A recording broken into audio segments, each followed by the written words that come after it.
Okay, I'm just connecting.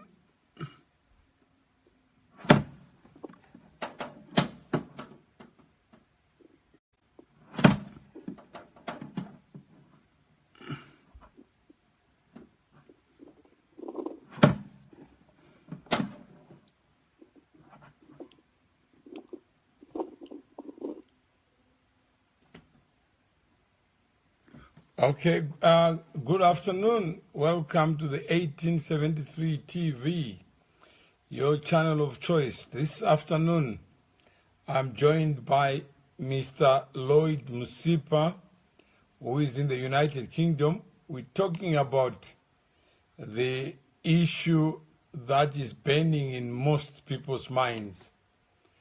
What is the role of the leader or the leadership in Zimbabwe? It would appear that there are two elephants in the room. That's according to Mr. Lloyd Msipa, being the president, the incumbent President Mugabe, and Mr. Tsvangirai. He has penned an article in which he argues that both Mugabe and Tsvangirai are holding Zimbabwe hostage. What is your take on that? We have Mr. Msipa to expound on that. Good afternoon, Mr. Msipa. Good afternoon, Mr. Mawera. How are you? Pretty good. Yes, you'll have to excuse me. There's a bit of wind over here, but we are okay to talk. Okay. It's your turn. Well, basically what I'm saying is we have come to a point in our country where look at the culture that we created over the years. Since independence, since 1980, we've been, for all terms and purposes, looking at the last generation to leaders. And both Mugabe and Tsvangirai come from that generation where they have played their part, and it's time for to look at the younger generation and individuals to take over. You see, we are so, as a nation, we are so focused or caught up with Mugabe and Tsvangirai to a point where we forget, we don't look at other potential leaders in our midst that could take our country forward. You see, we have a 94-year-old president. We've got a terminally ill opposition leader who has played his part. He has introduced a new culture of bravery into the country. And at this point, we really need to have a hard look at ourselves and say, do we really need to move forward as Zimbabwe? Do we need to fix this country? If we are going to do so, let's make the bold decisions and, and take the bull by the horns and say, look, Mugabe must go. Tsvangirai also must step down, and both camps must introduce new, younger leaders, and then they go to the elections, like that. Both of them fielding new candidates, younger candidates that have a better idea, policy-driven. Right now, we're not driven by policy as a country because the candidates that we have are not looking at policies; they are looking at who's going to outdo who.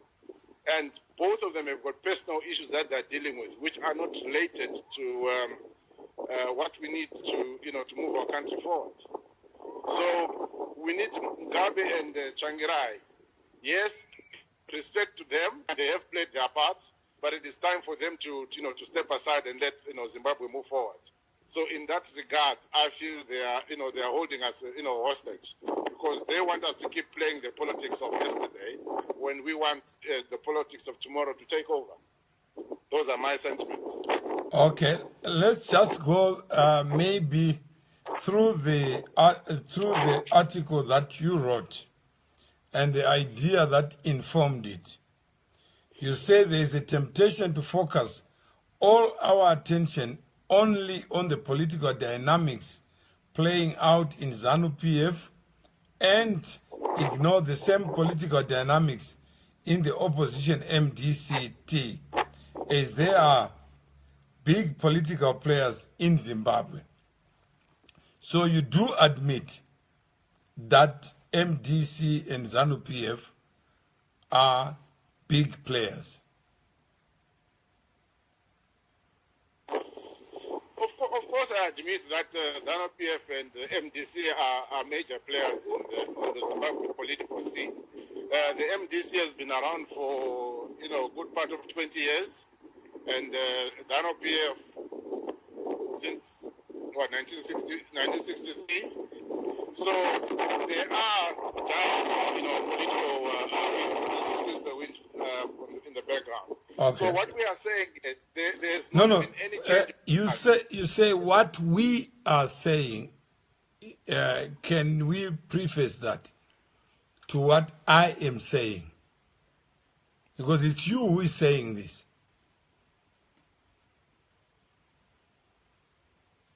These are your words, not somebody else's words.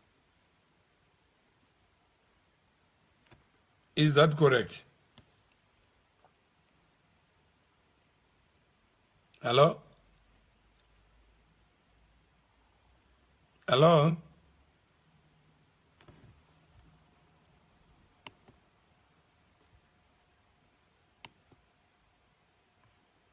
Hello?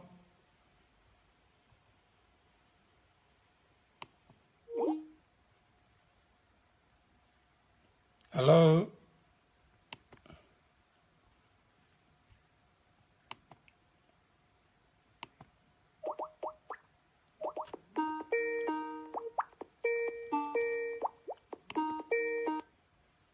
Hello?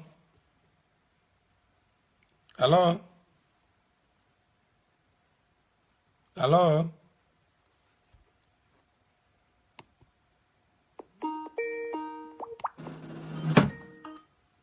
Hello?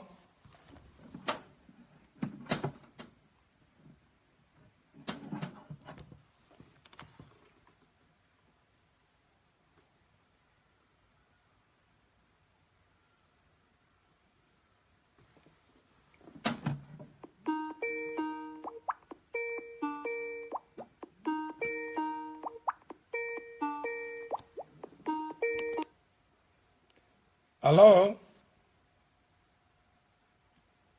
Hello? Hello? Hello? Hello?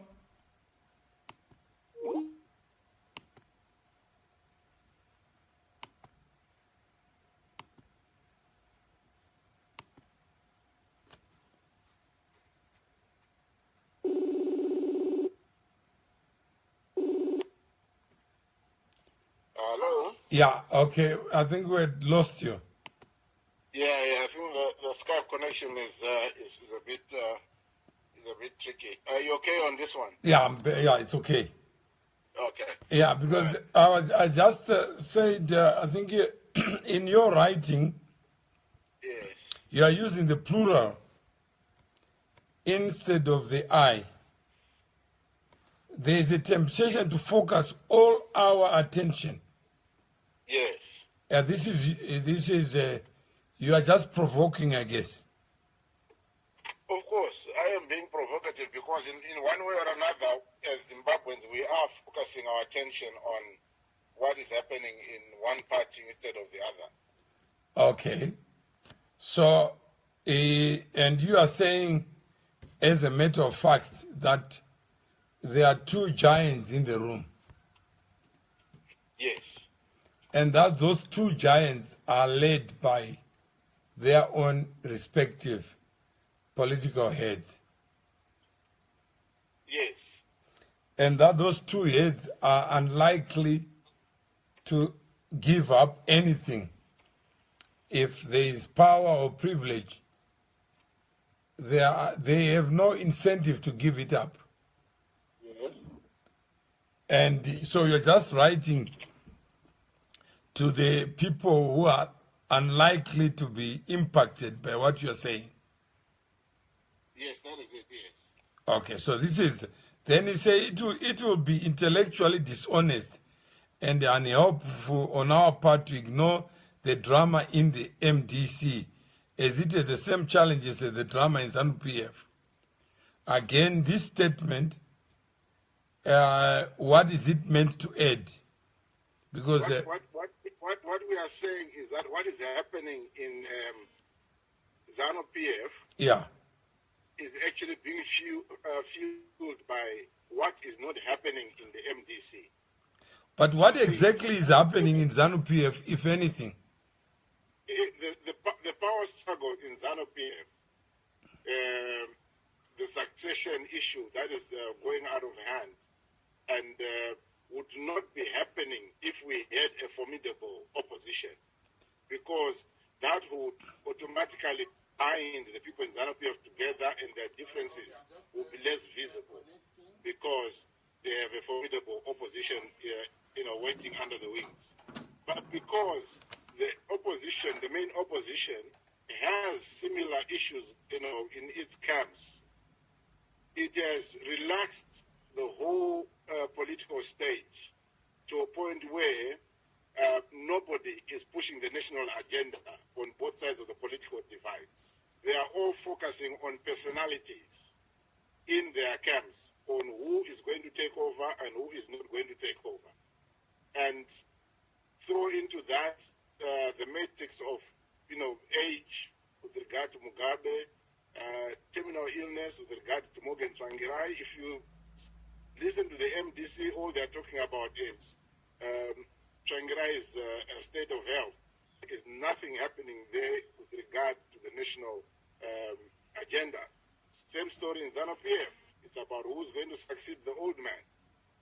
Is it going to be Dr. Mai? Is it going to be VP Mnangagwa? Is it going to be Sekera Mai? So the citizen is being robbed of what should be coming to them. The citizen, the person on the ground, the person in the street, wants a functional country. What policies do we have in place from the financial sector, the job creation, investment? So all these things are at the mercy of these two leaders.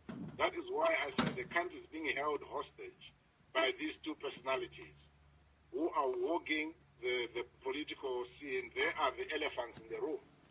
Okay. That is my argument is premised on, yes. So you are saying the alternative is what? The alternative is that we have seen that the succession issue in ZANU-PF is refusing to resolve itself. If the succession issue resolves itself in the MDC, it will provide a catalyst for the ZANU-PF succession issue to actually sort itself out. I'll explain. Let's say, for argument's sake, Tsvangirai agrees and says, look, I've played my part, I've run this race, but now I am not well. I'm going to focus on giving advice on, let's say, for example, I'm going to bless or put the candidate across, whether it's Chamisa, Kupe, or Mudzuri, to take over. Let's say one of those three take over in the MDC. They are all fairly young. They are coming in. They are new into politics, and they come in. They focus on the policy issues, the national agenda. They start moving around the country and saying, this is what we're going to do.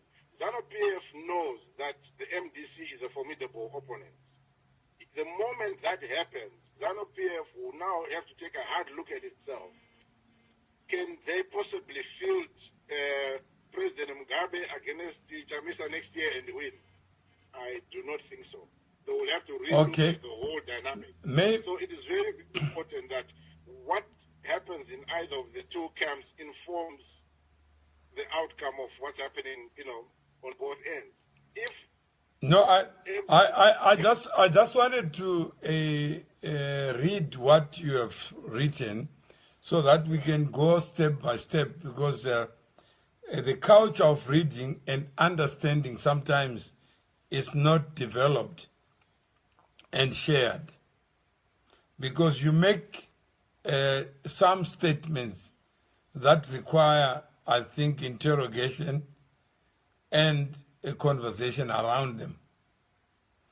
First, I think, which is noted, that you are saying that the same attention that is being focused on the goings-on in ZANU-PF should also be turned on MDCT. Yes. Is that the broader message? That you feel that MDCT... No. What I'm saying, that statement says it to be intellectual dishonesty on our part if we focus on reading and concentrating on the dynamics in ZANU-PF and ignore the same dynamics in MDC, because one set of dynamics informs the other. No, I'm just taking it from what you are saying there. There are two parties with their own members, their own structures. Yes. And what is top? There is a congress or conference that is taking place in a few weeks. That is in ZANU-PF. And I don't believe there is any congress in MDCT. On the contrary, all the other parties that are not in government are trying to stitch up their own formations and alliances. Yeah, so the intellectual dishonest and unhelpful may be out of the context of what is taking place, because you don't have to be honest or dishonest. It's what it is. There is no power struggle in ZANU-PF, one may say. That premise itself departs from what the facts are.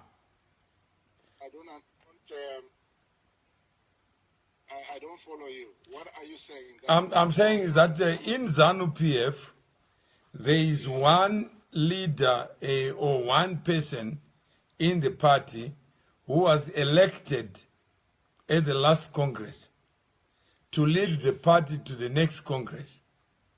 Yes. And that's the person of President Robert Mugabe. Yes. And there's no dispute there. There is no dispute there, yes. Yeah. And he has said he's not going to die soon or exit soon. Mr. Mawere, the laws of nature dictate that we are born and we die. No. I'm saying that there are other people who have died before. Yes. Yeah. And they were also trying, but the timing of death is not a discussion that you and I can have and come to a conclusion as to what the laws of nature should apply and how frequent and what the timetable should be. That we leave it to nature. But what we know today... Where we are coming from, Mr. Mawere, is that as citizens, as Zimbabweans who want a functional country, we are saying, with regards to President Mugabe, his age has made him not able to govern in the... No, yeah, we'll come to that. Right now, whether he is blind or he can see, is he disabled, whatever it is, the truth of the matter is he is at the helm of the party called ZANU-PF. He is the... I agree with you in that respect. That's why we are so saying I think his continued presence in that position is what has handicapped the country. No. I'm saying is we'll go into that as an argument. I think first let's get the facts and locate if there's any dispute as to who should be president or not within the four corners of ZANU-PF. No, of course we do acknowledge the fact that he is the president of Zimbabwe and is the president of his party, ZANU-PF. That is why we can write about him and say that he is holding us hostage by his continued presence in that position. Yeah. Or those positions. And the same thing with Mugabe Tsvangirai, that his continued presence as leader of the opposition party is also has its effects on his supporters and the country in general. No, I think we can then talk about the possible effects or our allegations about the effects, because otherwise a fact remains a fact that within ZANU-PF, the four corners of ZANU-PF, there is no one who is contesting the position of the president. That is not strictly true. Maybe you may know something that we don't know, then you can share. No. When you say nobody is contesting, when a political party is a leader who is 94 years old, and and that leader you have created, you have concentrated all the power onto that leader. What tends to happen is that those that are interested or are keen to take over and they are able to take over and run the country properly are frightened into keeping quiet because of the aspect that they are hired and fired by the same man. Yeah. See, but over the years, what has happened within ZANU-PF is that the power has been slowly but surely concentrated on one person. Instead of the power coming from the people, normally leaders that were elected by the people are now appointed by the president. So in that regard, what that does is that it now puts everybody at the mercy of the president, from the police chiefs, the service chiefs, the politicians themselves. So there is nobody out there who is in ZANU-PF who is in a position to stand up and not risk losing his job or party position. Okay. That is a fact, and we all know it. It didn't start today. You remember my sentiments, my Margaret Dongo, that the men in ZANU-PF are not men. They are just, it all comes from the aspect that they are scared that if you put your head up, you'll be fired. That same scenario has duplicated itself in the opposition party. They all know that Mugabe Tsvangirai is terminally ill. But none of them can come out in public and challenge that aspect and say, look, President Tsvangirai, you are not well. As a party, the vision should be we continue in opposition and make sure that we win the elections in 2018. So can we facilitate that you step down, Council of Elders, whatever it is that they do for him, and get somebody younger, pass the baton and move on. So that political culture, that is why people draw a comparison with the way MDC is run, the way ZANU-PF is run. There are able people in both parties, but those people cannot come out in the open and say, I want to take over this thing, because that immediately spells expulsion, and we all know that. Okay. So you are arguing that we should take this debate outside. We should take this debate outside, and then what remains of the party? The party is the people. The party is non-existent without its people. Yeah. The party is non-existent without the multitudes of Zimbabweans. The party is supposed to be the vehicle for political expression the citizen has in place. Why the party is successful, because the citizen has said this particular organization represents my views. Yeah. But the moment the party starts to sideline the views of the people and starts taking the view of the leader, that's when the problems start. And that is where we've been with ZANU-PF. Okay. ZANU-PF did not start as a top-down party. It started as a bottom-up party. But now it's a top going down. You know, the guy at the top calls the shots. The citizen, the supporter, that person in the street, Arnold Pamberne, ZANU-PF, ordinarily in 1980 called the shots. Yeah? Okay. Today, it's a similar thing in the MDC, where the guys are scared out of their wits of even mentioning with President Marohara. It took one white man, Eddie Cross, to break that taboo and say, look, Tsvangirai is not going to make it in terms of campaigning with the state of his health. Okay, we have some comments that have come through. I think Marcy says, let's discuss this idea of hostage taking of citizens. Don't digress. And four corners of ZANU-PF by no means is ZANU-PF. By no means is ZANU-PF a square. I think Marcy may not have understood where we are going, because we wanted to take. I wanted to take you through what you have represented, because the moment we fail to understand the party structures that are there, then we may be talking outside the context of the communication of power within those institutions. And what I wanted is your concession that actually within ZANU, there is no contest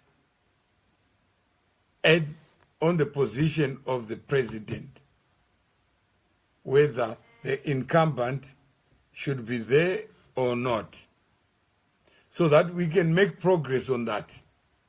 If you are saying there is a contest, then let's get the parties that are in this contest.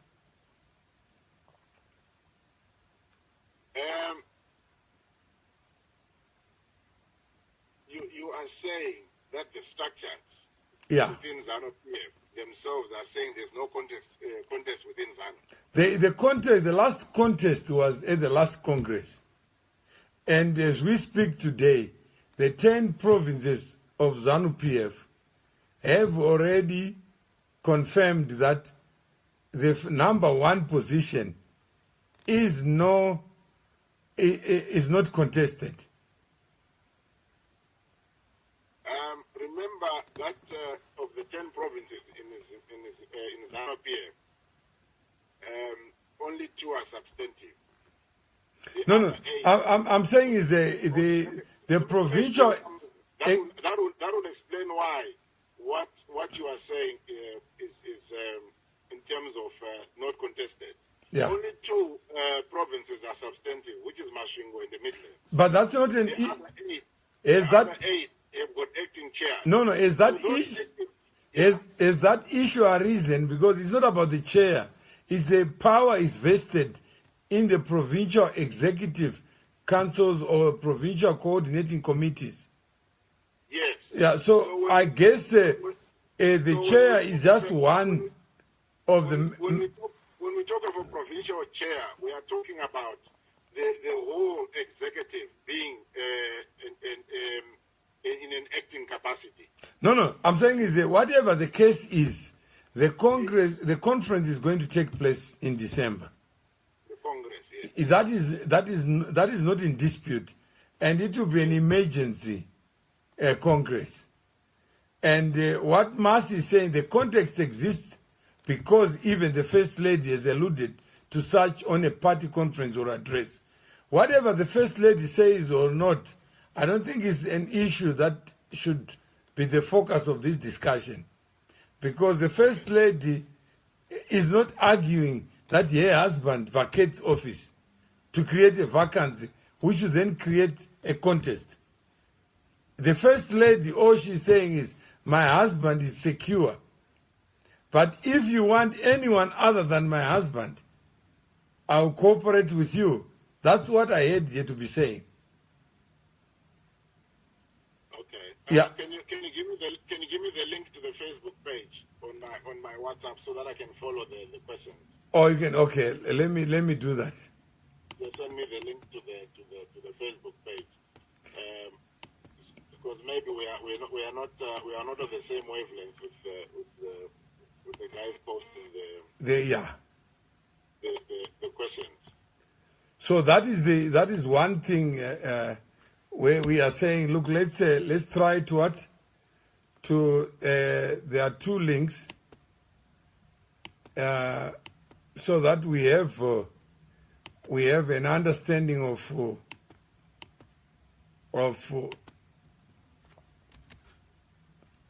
yeah, okay. I hope you got them. Right, you send them on Messenger. You're gonna put it on WhatsApp. WhatsApp. But have you seen them on Messenger? Yeah. I see them on Messenger. Yes. Yeah. All right. Okay. So I think, Marcy, the issue is that in ZANU PF, whatever faction you may wish to give a label to, they all are at one, that as long as Mugabe is alive, there is no contestation. There's no dispute. I tend to disagree, because the reason why we are where we are today is because the disputes have been in there. There are undercurrents that are there. The reason why ZANU-PF is in the state that is in is because of the disputes caused by the bottleneck in ZANU-PF, where there's been no movement upwards in terms of leadership. So I'm saying is, let's deal with the first fact. Is there anyone in ZANU-PF who wants the position of the president while Mugabe is an incumbent? Then let's go to that person and then see what are they saying or not saying.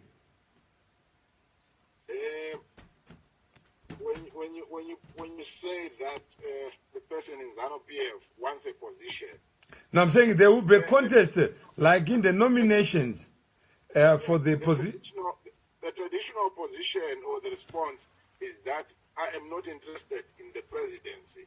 That is what is required, because the political culture created in ZANU-PF does not allow anybody to step up and say, I'm interested in the position, because you heard Dr. Amai say there is no vacancy at State House. The moment you make those pronouncements, you might as well be writing your political, obituary. You are finished. No, I'm saying to you, the issue of the president of the party, that position, there is no vacancy. Do we agree? There is no vacancy, yes. That is why we are saying okay.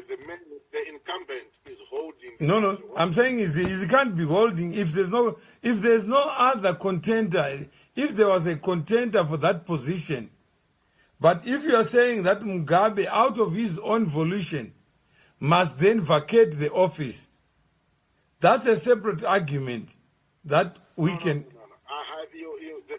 The premise of your argument is faulty. Because when you say that Mugabe's position is not vacant, that is a mirage that has been presented to the people. Talk to us about this mirage. Right, the mirage, the perception that Mugabe is a capable leader, and no, I've not said capable. What I'm saying is within the structures of ZANU, yes, and every conceivable faction or faction leader, that faction leader is operating on the premise that Mugabe is the president. Mr. Mawere, the fact that a party develops factions is in itself evidence that there is a power struggle in the party. No, I'm saying we'll go to that, Mr. Msipa. The moment, yes. No, let's go methodically so that we can get to where we need to get to. First, is it fact that within ZANU-PF there is no one who is registered within the four corners of ZANU-PF to challenge President Mugabe as the leader of the party before we go to the nation state of Zimbabwe? There is nobody who is able to challenge President Mugabe because of the way. No, I'm not saying, I'm not trying to give reasons. Let's just deal with facts. Then we can then have a second round where we deal with the facts. So all I'm saying is it true that within the party called ZANU-PF, there is only one elephant in the room? Yes. Okay. Let's yeah. So we, at least we get ourselves angered on that. So let me just get what Jackson Muziwi says Lloyd is equating ghosts to apples.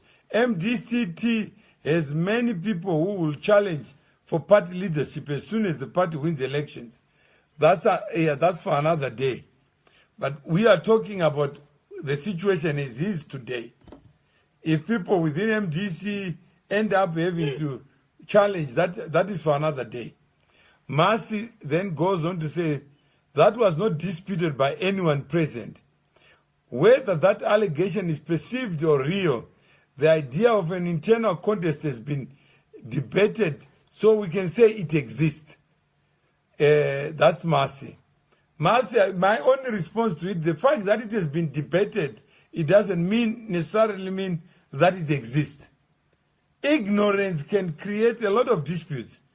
When there's no dispute at all, you may find that what you are calling factions, they all agree on the same thing. And each one is saying, Mugabe is my father, and I love him so much. And they are all... And there's a reason why they are saying that. No, that will get to. I think the first is, we may find that within ZANU, what happens outside the four corners of ZANU-PF, we'll deal with it and see whether there are any other kangaroo meetings or clandestine meeting. Yeah. Then Jackson says even before that, MDC provinces have never been barred from contesting any leadership position. Then Stanley Mafoshola Nyoni, he says his opinion law, not as easy as he thinks. It's not a one-man band say. The opposition is not in power.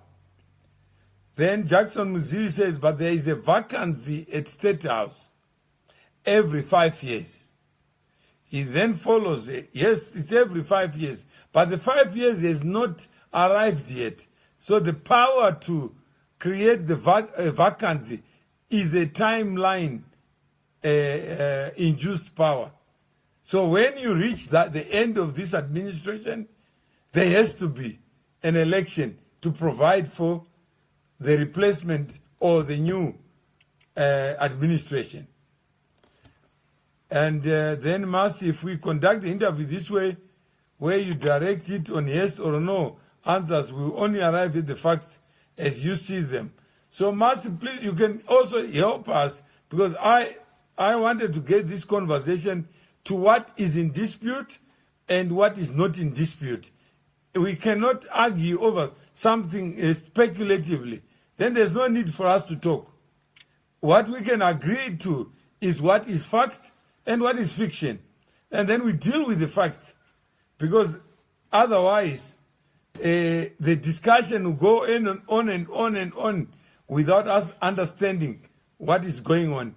You cannot score when goalposts are constantly shifting. That's Norman Mutembwa. Then I also have another one, which is the truth is that we will have no choice election in Zimbabwe. MDC cannot upstage ZANU. ZANU will win, but we will reform thereafter because Mugabe will not last the whole term. That's Rewilo Masulani. Then Langa Ngisakumbula, all the party leaders are rubbish. They are exactly the same. Rewilo Masulani, we have 3 opposition coalitions which have failed to unite going to elections. That failure to unite strengthens ZANU and allows for ZANU leadership to act as they wish. So that is the range of arguments. What I wanted, I think, Lloyd, is for us maybe to find a narrow range where we can say, okay, within ZANU, this is what it is. There are 3 positions in the current presidium. I think we all agree to that. Yes. And there is no vacancy until the next Congress, except the 2 vice presidents are appointees. They are not elected to hold the position. Ms. Mawere, is that the culture that has created those scenarios of where an incumbent sits there, and on the face of it, it appears as if he has no challengers, whilst actually the undercurrents speak of something else. Look at the MDC scenario. Listen to all of them, from the spokesman, Dr. Obed Gutu, from Tendai Beat last week, Nelson Chamisa. They all say, no, we've got our president, we are preparing for elections in 2018, blah, blah, blah. But we know, we speak to these guys, we speak to the other guys within the party. We remember, first and foremost, before we are political party players, we are Zimbabweans. So we speak and exchange ideas. The issue is, the whole party has been structured that in such a way, in fact, both parties for that matter, ZANU-PF and MDC, this is where the similarities are. They structure it in such a way that the incumbent, the leader, cannot be challenged because of how the whole thing, comes across. The moment anybody raises their head to say, I want to take over, old man, it's time to step down, or Tsvangirai, because my campaigns the next year are going to be very rigorous. No person, no black person, let me qualify that, Zimbabwe would say that it took Eddie Cross to point that out to the MDC. Guys, I've been to see Tsvangirai. It will not be fair for you to put him through this rigorous campaign period 2018. We should seriously consider that he rests, and then somebody else takes over. In my article, I'm very clear. I say the baton stick must be handed over to the next person in good time, so that that person can also get the national agenda going. So that come 2018, I think to the elections, you've got what, 6 months, probably less? Yeah. If somebody was to jump in today, they've got a lot of work ahead of them. We are aware that Mugabe has no plans of stepping down until next year's election, until something fundamental happens to him or within his party. So the only person who can possibly give Zimbabwe a new face, a new agenda, a new trajectory is possibly Mugabe Tsvangirai. But if he himself has the same political culture that President Mugabe has, that inimitete, and then those hangers on, the press singers around him also sing the same tune with Save Chete and nobody else, then we are in trouble as a country. The rules they've made to keep themselves in power are keeping Zimbabweans hostage. That's where my argument is coming from. In an ordinary political contestation, the moment a person is not well, whatever ailment, they have to step down. Hillary Clinton was almost asked to step down. Okay. So I think Lloyd. Let's have an honest discussion. Yeah, I think Lloyd, you are presenting another argument on another argument. First, do we agree that both ZANU and MDCT are clubs of members? They are voluntary associations. They are voluntary associations. Yes. And if people are created to promote political expression of individuals or its members. No, I'm saying is, do we agree that they are members, they are member driven? If I have blind people and I'm the only one who is driving, are supposed to be member driven until the person at the top changes the rules, so that the member, whilst remaining a member, cannot change the trajectory of the leadership at the helm. Okay. We need to be honest and have an honest discussion. You have heard the expression that people get the leaders they deserve. Yes, I'm aware of that expression. Yeah. What it simply means is that your attitude towards your political elite or your leadership is what determines how you are governed. No, I think it may also mean that if you acquiesce yourself to a certain culture, then you can't blame the culture for acquiescence. Fair enough. That you are sovereign, you are self-determining. What we are saying is that Zimbabweans have moved on. Zimbabweans have left Zimbabwe. A lot of us left Zimbabwe, some in South Africa, UK. The culture is now changing. We are now starting to see where our problems lie. That our leaders are holding the country hostage because they are refusing to move when it's time to move. No, I'm saying, Lloyd, let's try to limit what Catholics can do, Anglicans can do. They may be all followers of Christ, but they have their own different ways of celebrating Christ. Fair enough. But yeah, so whether I can't interfere. That's the reason why some churches stay and remain and move forward and actually grow, and why some die because of that inability to change. No, I'm saying I can call it a dog, a barking one. I can call it a biting one, but that's what it is. But we cannot then import ourselves into the minds of members of a club, because they alone will be credentialed to participate at a conference or a congress, whether it's elective or not. And they are the ones who are charged with the responsibility to do so. So we need to communicate to them. If there is anything that we are communicating, first we must understand what is at stake. Like Jackson Muziwi says, the MDC president was elected unopposed in 2014 and can only be removed in the post in the next Congress unless incapacitated or he resigns. That's what it is.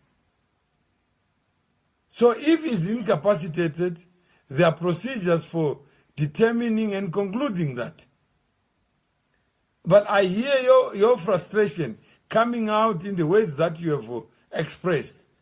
Fine, but let's deal with what you have expressed. Maybe without talking about the individuals concerned, and start to understand this power game, if it's a game, or this what is power, how does it flow, and who has it, who doesn't have it, and how does one who doesn't have it end up having it, and how can this be done in a civilized or civil manner? How do we negotiate that? And if people have to vote, how do you ignite them? If you already have conclusions that ZANU-PF, the only solution is for one person to die, and if that person doesn't die by the date of the election, then what? And if that person lives to be 100, then what? What are the constitutional remedies that we can deal with when we are trying to do to see how power flows? But for now, is it okay for us to go through what you have painted, and then we can be able to see how we can draw lessons on it? Because some people, they are outside the bus, but they want to talk about who is in the bus.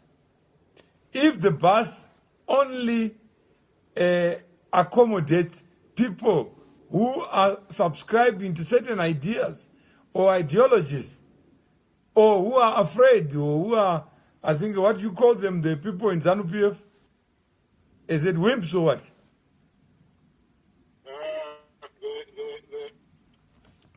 Margaret Dongo called them Mugabe's wives. Yeah, that these men and women who are operating and who are members, sovereign as you are, that you can now then call them wives, just because they don't necessarily agree.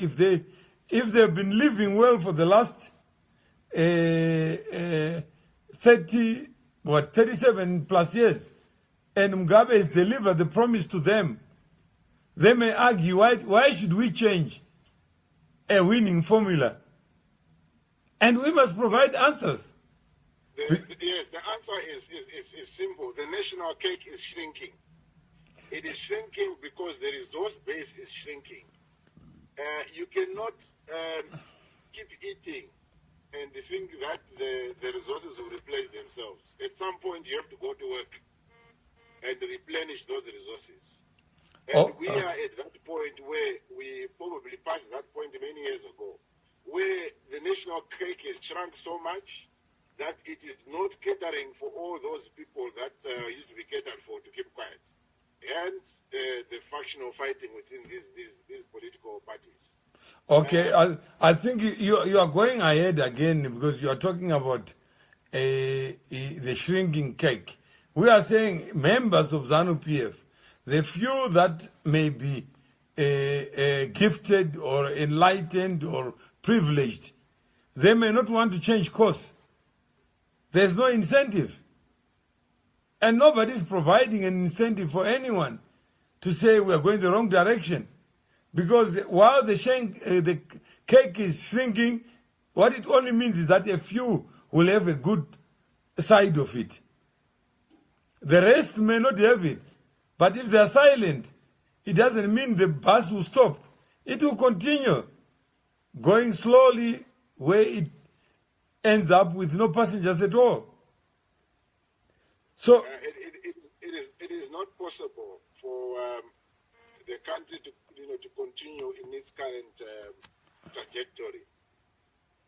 We are at a point where everybody, it doesn't matter what your political what political party you support or you back.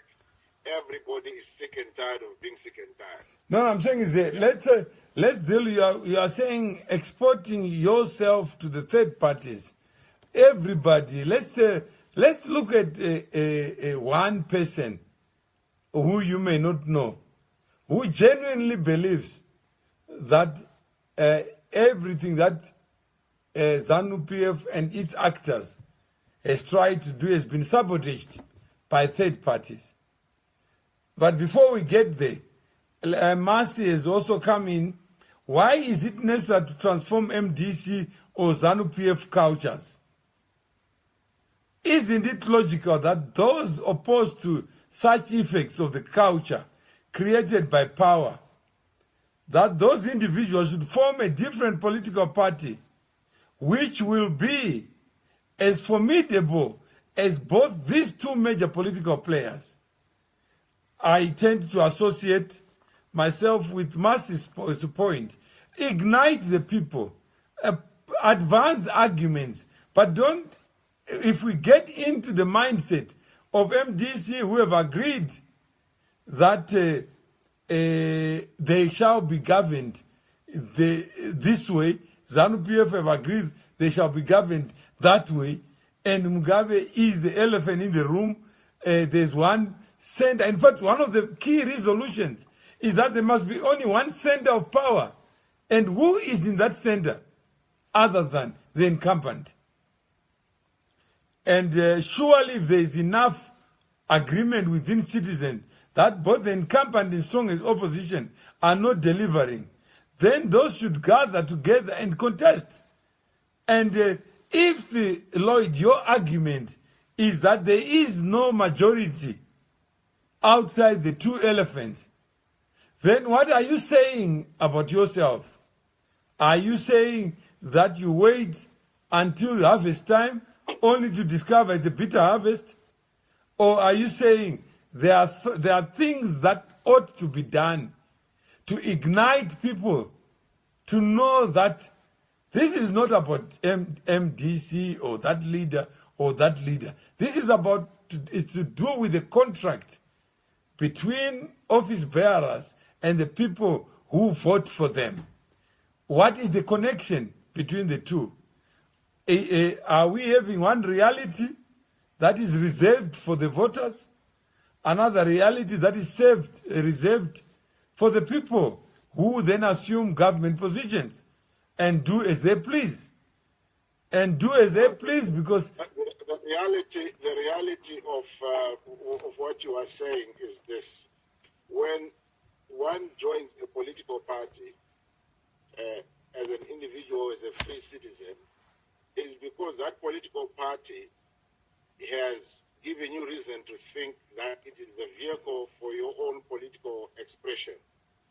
Okay. Your politics will be either, whatever they are, liberal, whatever ideology you follow, center, left, right, and so on. So when that political party ceases to provide for that expression, ordinarily you would leave that political party. But in this case, we are saying, the people are saying, the same people who support MDC, their values are still the same of what they believe in. The problem is the leadership has gone and encircled themselves such that they cannot be removed by the internal structures. Party constitutions are being amended to ring fence the leaders from removal or from change or from, doesn't matter what the circumstance is. When they are not able to lead that party, they are ring fenced by the rules because the rules have been changed.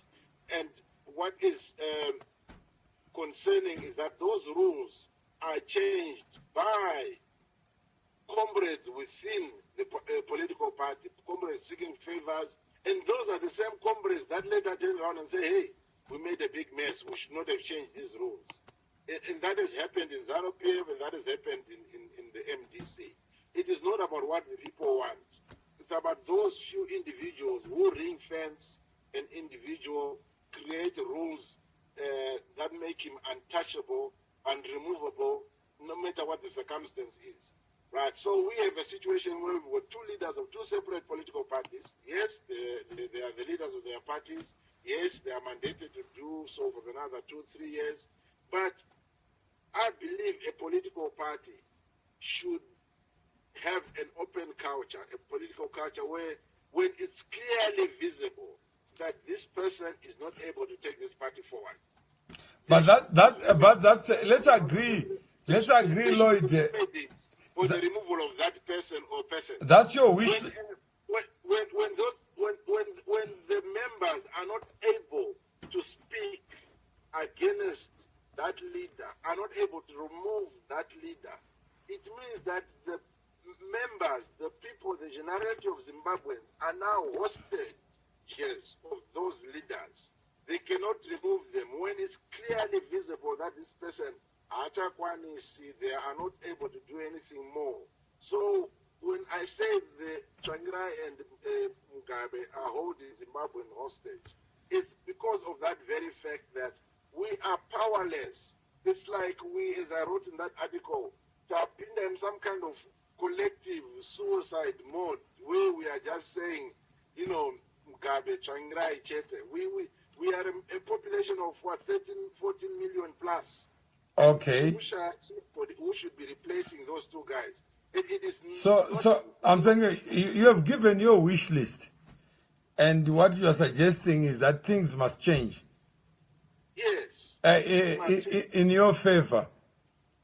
Not in my favor. No, I'm saying in what you call the majority favor. Okay, you can argue that in my favor in the sense that I'm a citizen. Yeah. I am entitled to a point of view. That's right. And I've expressed that point of view, and there are others out there who commiserate with my point of view. I'm not saying everybody should agree with me. Okay.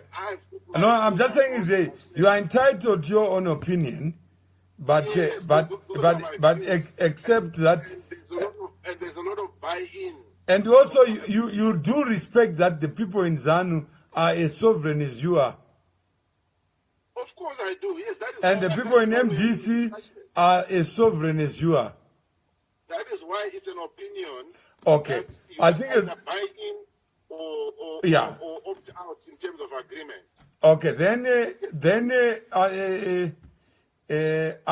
Stanley Mafoshola Nyoni says, I'm waiting for the arguments for and against why Mr. Lloyd is saying MDC and ZANU-PF are holding hostage to Zimbabwe. I got a pen and paper, please. I think in the court, Stanley, you may have discovered already that Lloyd has gone into the meat of it to say that there are two monsters in the two parties, and there is no democracy within the two political formations. So what he's suggesting is that for Zimbabwe to move forward, then it must be elimination of the two, or substitution of the two, or whichever comes first. Yeah, more or less, yes. That is it. Yeah. Then Innocent Mwatsia says, after Mawere said some bullshit on ANN7, I lost all respect for him. I wish I was a person that was applying for your respect. But I just say what comes actually in my mind. And you have your own mind. And if you focused on what you are not saying about yourself, then we will come to a better and brighter day. Focus less on what Mawere says or doesn't say, because it's irrelevant to you. Whether then you say Mawere is a failed human being who unfortunately considers himself an intellect. I don't have to consider myself. I don't need to be intellectual to myself. Other people are there to judge for themselves, and your judgment is as good as another judgment. Whether I'm failed or not failed, that's neither here nor there. It doesn't worry you. Unless I was living in your house, then you say you are costing me. But if I cause no... Let's bring this discussion to a close. Okay, Okay. I need to go in now. All right, no problem. No, let's we can pick it up maybe. No, let me leave you my concluding remarks. Okay. My argument is simple, and that piece is penned in this spirit. I wrote that in this spirit. Objectivity. Let's look at our situation as Zimbabweans. We all know that our country is in crisis mode. Without fixing the politics, we will never get the country moving forward. We are aware of the dynamics in ZANU-PF. We are aware of the dynamics in the MDC. For me, I'm talking from a policy position, from a think tank position, APRI, Africa Public Policy Research Institute. Zimbabwe needs progressive politicians. If it's not about ZANU-PF, it's not about MDC, it's about Zimbabwe and Zimbabweans.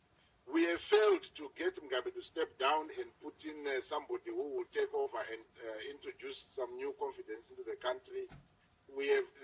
Everybody has struggled to date. Tsvangirai, MDC, they are saying they are a democratic movement. So here we go, there's a proposal. You are a democratic movement, you are facing elections in the next 2-3 months. Your president does not appear to be in a condition or to successfully execute the mandate of the people. So as the Democratic Party, can you show us what happens when a president is incapacitated for one reason or another by, leading by example, stepping down, putting in a fresh person, and showing the other guys of the political divide how it's done. But when that same political party does exactly what the other is doing, it is a concern for us as Zimbabweans, hence the hostage situation. But when Zimbabwe, what do you want the Zimbabweans to do? Because they are feeling like they are hostages. They are at the mercy of Morgan and Mugabe.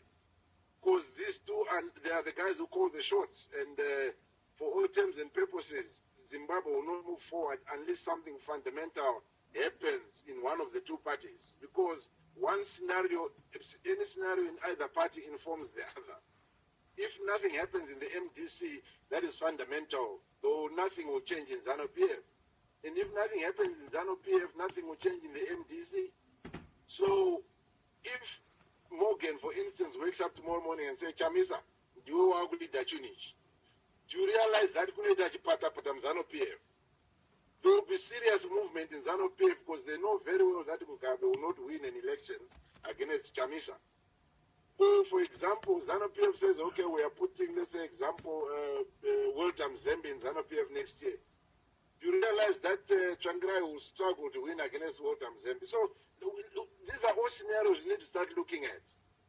So Zimbabweans are currently hostage. They are not able to field people who are progressive in the various parties because of that. Forget about the other small opposition parties. It's too late. They are underfunded. The international community or well-wishers. So Lloyd, I'm failing to understand. What is the moral of your story? The moral of our story is that Zimbabweans, we need to come together and get ourselves out of this hostage situation. Under Chamisa or what? Or Mzembe? Are you promoting the candidature of the two or what? No. When those names, I brought them out as examples. No, I'm saying that, you're making a point. What are you saying? Are you saying that the only way to get out of the hostage status is to change the guard in ZANU-PF and MDC? And your preferred names are... No. I did not say preferred names. I said possibility. I use them as examples. No, but you have thought about something. Then I'm not in a position to endorse any of those candidates. But you are mentioning them. I'm mentioning names because there are possibilities. I would have said. Okay, so you are saying that uniting under who is going to be the leader? That is for them to work out. No, for who now? For ZANU-PF members to work out or what? And MDC to work out when you know already from your analysis that you are saying they are like a little what? Chicken. Yeah? Zimbabwe will move forward when we have to find a way out of getting... No, I'm asking you, you have written something and you are saying we are the only way to unlock the hostage status is to do what? Is to find a way of getting... I said Mugabe and Tsvangirai hold Zimbabwe in hostage situation. So you are saying they must be out of the picture. As Zimbabweans, let us apply our minds to this situation and find a way out. So that is what I am saying. You are saying that my thoughts on how to get out may differ from another person, and so on and so on. So the issue is about leadership.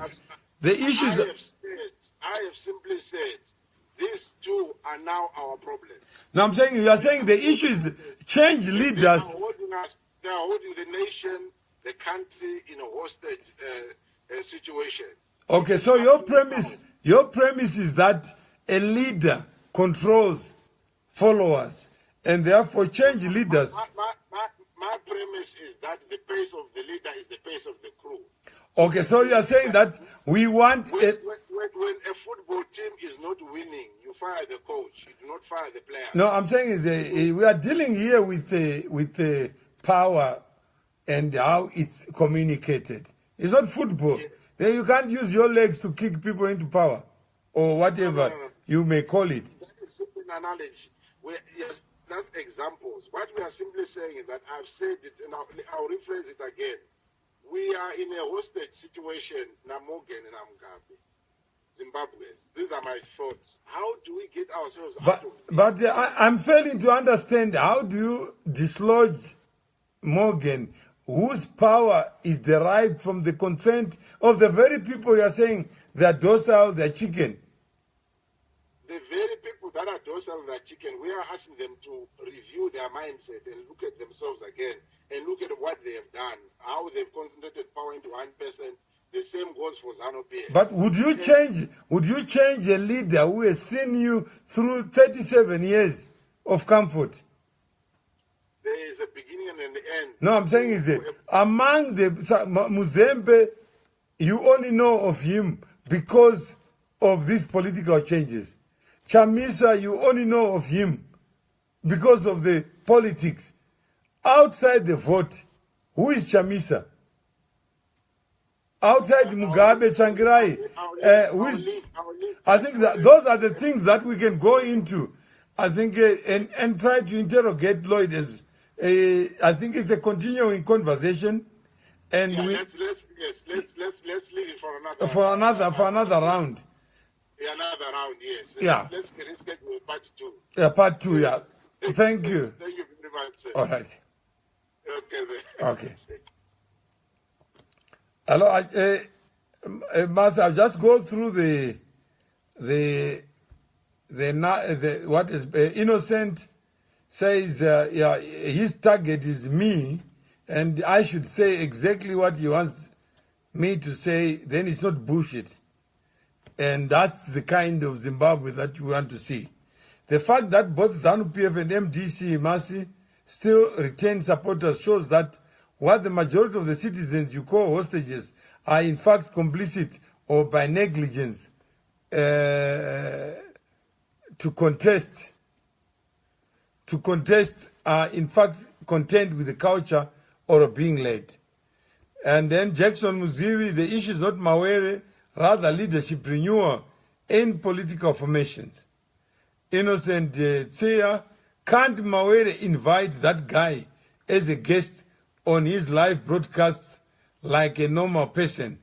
I'm not sure who is normal or who is not, and what is the invitation. Who should I be inviting? If you want to be on air, fine. It's an open platform, Innocent. There is not can't.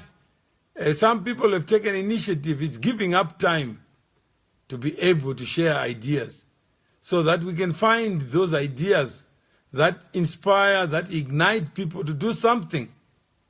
Otherwise, focusing on a bystander, on a dog that is barking, you lose sight of where the train is going. Jackson Mziri Lloyd is out of order. He does not determine who should lead us.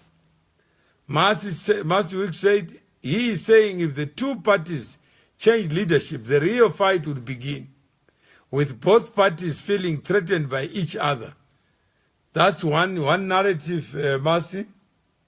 And Marcy says, why would ZANU-PF change leadership when their current leader is undefeated and 37 years of winning is no small feat? He's undefeated. Why change him? Why change the champ? If you are going into battle, obviously you need a tried and tested warrior. Then Kuda says progressive, yes, but holding hostage, I do think so. It's in our hands. How do we pronounce hostage when people are given an opportunity to choose? I think your analysis was going to be correct to say ZANU and MDC are holding people hostage. I'm not too sure, Kuda, how a party like MDC or ZANU can hold anyone hostage. And we need to interrogate this idea of this taller than other, bigger than other, and wiser than another. This idea of leadership, that if people talk nice, they think smart, then all of a sudden we now bring them up and give them a higher pedestal and think that actually they have a better sense of wisdom than you and another person that may be next to you. What would make a human being a leader? Or should we not really step back? Kuda, you say philosophically you sound correct, Mr. Mawere, but it's different from reality on the ground between the two parties. Give us the reality, Kuda. We have to deal with the ideas first. And Kumbuzo Mulala, as he says, speaking Shonaman, what kind of English is that? Yeah, there are other people who don't speak Shona anyway. And we are in a platform that is global. There are many people who are watching. I think right now we are looking at more than 2,000 in all the platforms that we have. And I don't think, Sukumbuzo, you want the future of Zimbabwe to be a Shona future. I think the future of Zimbabwe ought to be about values, about principles, about guidelines, about what kind of paradigm do we want, and who is we it means you and I, but we can't be talking in a vacuum or hallucinating or pontificating or speculating or become superstitious about power that flows from the will of the people. So we are now at 5:30 Central African time. If you have any comments so that we wind up this show, please shoot them in. If you have questions for me, all I had said, I took the initiative to bring Lloyd to be able to talk, because sometimes, in fact, I was talking to him earlier on and said, if it was Mnangagwa, who is sick, you will not hear Lloyd saying Mnangagwa should be rendered impotent, rendered useless, or rendered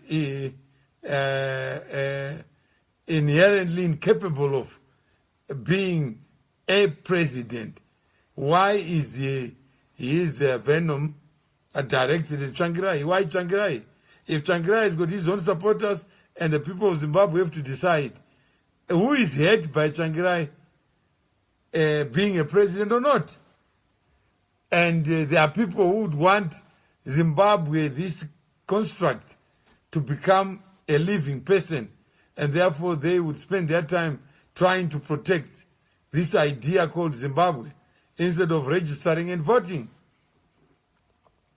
Could I say the fundamental issue is that people are given a platform to choose in an election. ZANU MDC members do not constitute all Zimbabweans, so to say. We are all held hostage. Is far-fetched, no wonder. I say members of MDC and ZANU. I think you are getting somewhere, Kuda. It is the members. And this is a voluntary association. And the people who are criticizing MDC have never wanted to join MDC to be able to be the change that they want to see, to be able to be the voice that they think is missing in the narrative. But they talk outside, give a wish list as to what members of a club should do or should not do.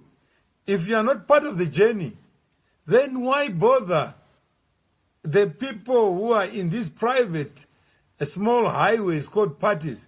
They still have to present themselves to the people of Zimbabwe. They don't present themselves as ZANU-PF. You still have a right to decide as to who should be in that position of authority or power. If power is what we're talking about, shouldn't we abstract, talk about power and the relation between men and the reality of power? Why do we need to focus on the individual? My question is, people in both parties, ZANU and MDC, do they see leadership crisis? I think do not think so. It is us ordinary people who wanted renewal. The question the parties do, what the parties do, they see in it, that I wonder. I'm saying is the people are entitled to be wrong. The people are entitled to be blind. That's a sovereign right. I cannot force somebody to make the choices that I want just because I don't like the person who is driving the car. The people in the individual parties, they have to decide what they want. If you want to influence the decision in the bus, get in the bus. If it's in the kitchen, get in the kitchen. If it's in the bedroom, get into the bedroom. And Skumbuzo, pray for our leaders to make citizen-centered decisions than blaming them. Prayer is not good enough. It's not a provision in the constitution of men. When we come together, it means the people who own and control that journey of power are the very people where power comes from. Those are the very people who become voiceless. Those are the people who become disorganized. Those are the people who don't want to join parties. Those are the people who pontificate, who preach from their armchairs. Remember, they are monsters created by me, and you know we are stuck with them. We are not stuck with them. You can't be stuck with your own choice. You are given an opportunity next year. So now find a reason that will make people ignited. Most people don't know what they're going to vote for. Some people already are saying it is rigged already. So already there is already a poisonous atmosphere that don't participate. If you participate, and the winner will always be the person who participates. Those who don't participate, they can't hope to reap. You can't reap where you have not sown. So the only, Marcy Wilkes says, the only thing holding the citizens hostage is themselves. I think that is the key thing that you have come up. The dependency culture, the culture that says the neighbor has got a better solution than me, depending on others to do for you. When Morgan decided to change, he did it. He was part of the change. He didn't subcontract or outsource. Marcy says, and as such, his dream has taken him as far as prime minister. His next dream is president. What is your dream? What is my dream is the question. That is the missing thing. That is the missing dot that need to be connected. Where are you when history is being written by the actions of others, and then you choose to step back and assume that history will not unfold without you? Doing nothing is doing something. Benford Mafuadze, but if you voice your concerns, you are beaten up. Yes, any change, even Mandela said, if needs be, I'm prepared to die for a cause. He went into prison because he believed in his cause. It's not easy to climb a mountain. It's not easy to dislodge people in privilege, in comfort. They will also fight for every inch that they've gained with your silence, with your complicity, and with your ignorance. This show really is about awakening you to be ignited to do something, not for the president, but for yourself. If you have no confidence in the current people, you are not one too many. Step up and be counted. These political parties have no vision. I don't know what a political party looks like, and let alone what a vision looks like. What I know is individuals who choose to associate and to use this vehicle called a political party just as an artificial instrument to get where they want to get to for the country. They are centered on personalities, yes. They are human beings. If you want to check, they are human beings. They have feelings like you. They also become defensive. They also attack others, even when it's not necessary. And not on visions and policies. The vision must be yours. The policies must be yours. Look at our MPs crying for iPads. Yes, they're crying for iPads because it's a career. The country has now reduced being in parliament to be a career, to be a minister to be a career. So these are the things that have taken place under your watch. Unless you are born yesterday and you say, oh my God, it's too late for prayer. 37 years have shown that things can happen and people can be evil. And they will be evil. They will not stop being evil because you don't want them to. Kuda says, Kumbuzo, active citizenship goes a long way. We should be the change we want to see, Kuda. That's right. What is active citizenship? Are you being active by wishing that Tsvangirai and Mugabe will evaporate? Are you adding anything to scholarship by hallucinating about the people who are already in their own carriages, taking them where they think they want to go? Change will not just happen on its own. Say that again, Kuda. Repeat that statement. Change will not happen on its own. We need to be involved for change for change to take place. Motion requires causation. Nothing will move on its own and out of its own. The laws of physics will remain the way they are. They won't change because we want them to.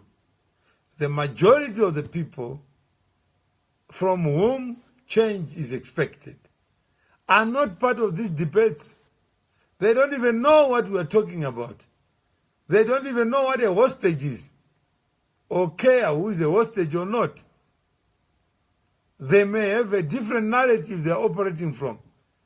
If you have a better narrative that exposes why change must happen, then you have the obligation to be the voice of it. That's why some of us become the voices of SMM, not because we're asking for help, but because the facts that have visited us are the very facts that undermine the promise that people want to run again on. Because if I was a president and I know what I need to know, I'll be the first one to say, no, not in my name, I'm not running. But if we continue to say, don't run because you are too old, and the Constitution has no provision of age, then what are we saying? And Christine Luke says, just because one changed doesn't mean one should go for anything, campaigning for change.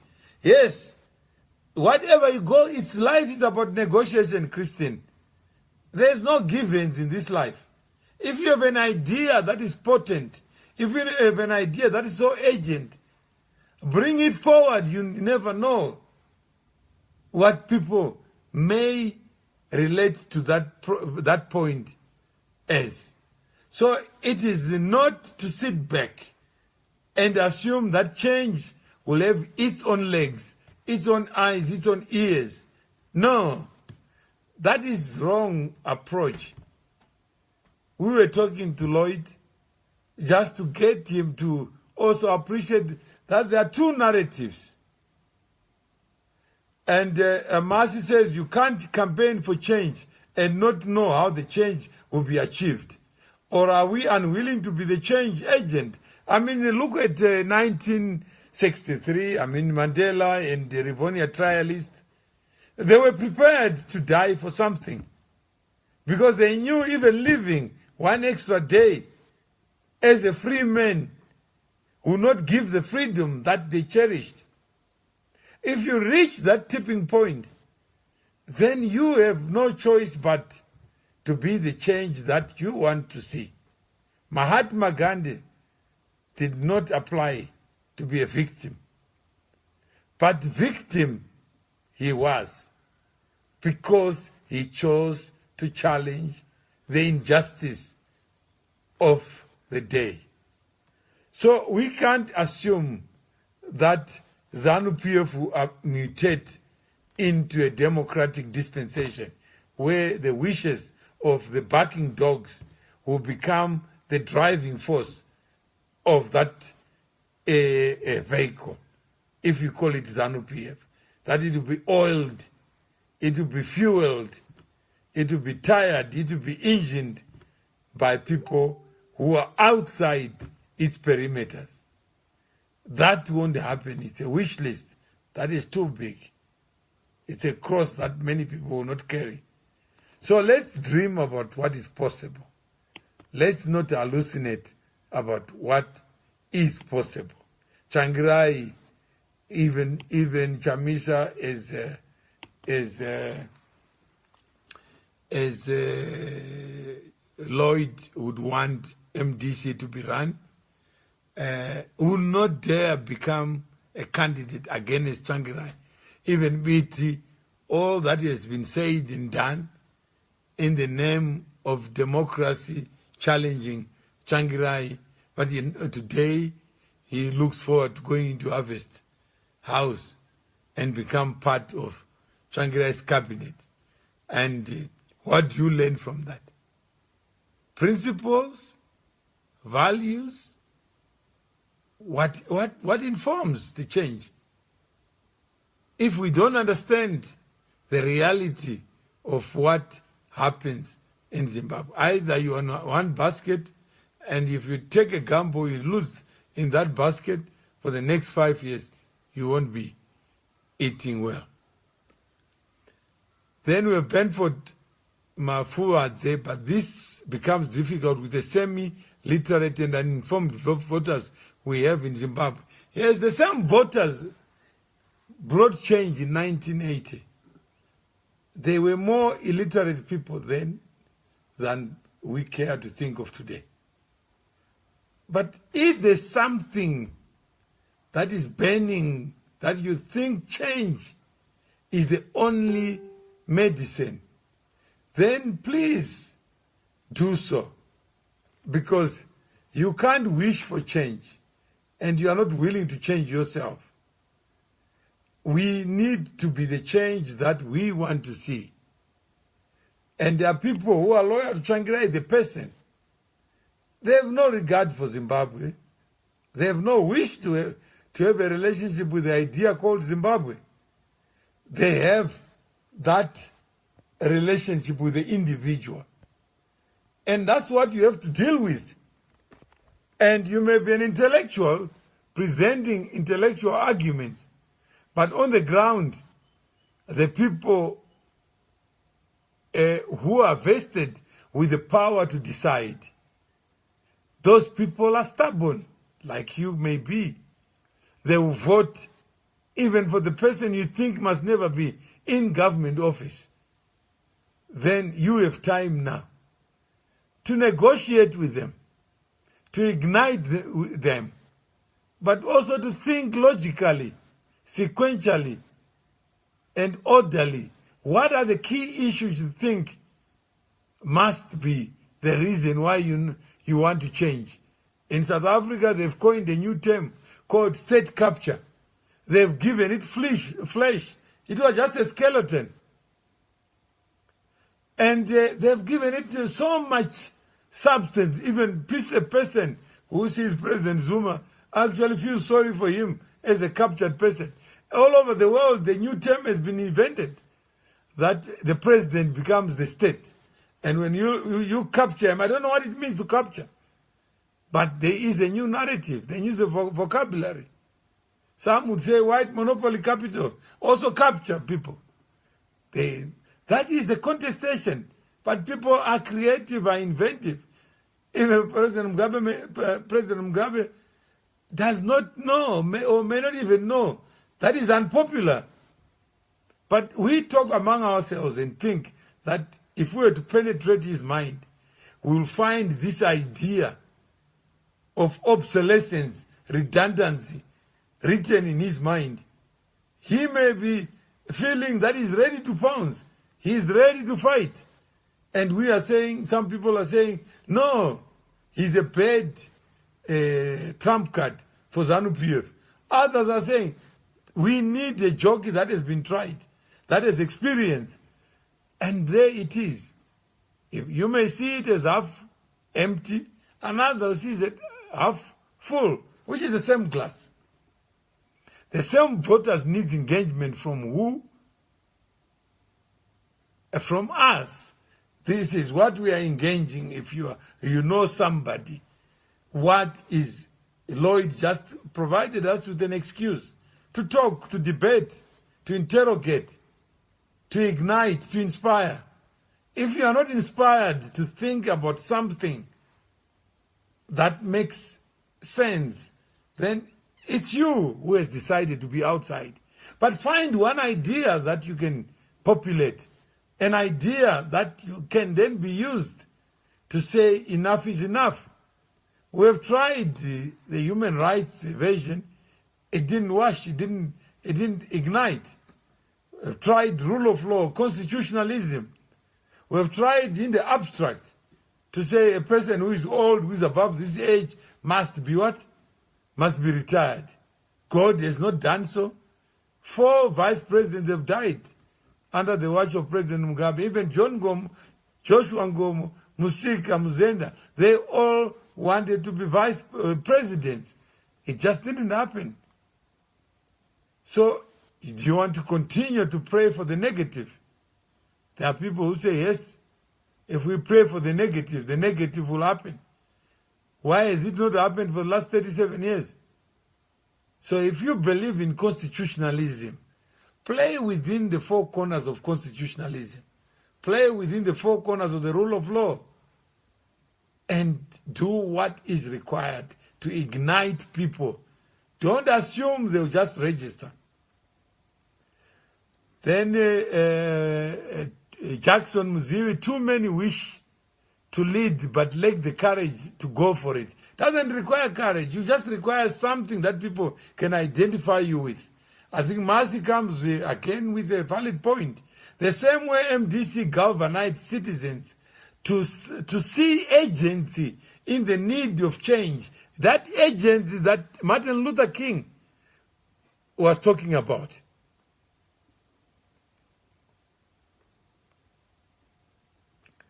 So we need to see the agency. We need to see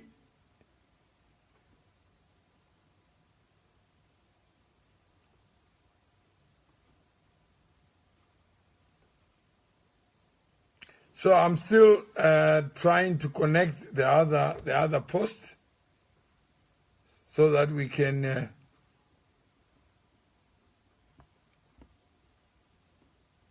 so if you have any questions, you can shoot the questions.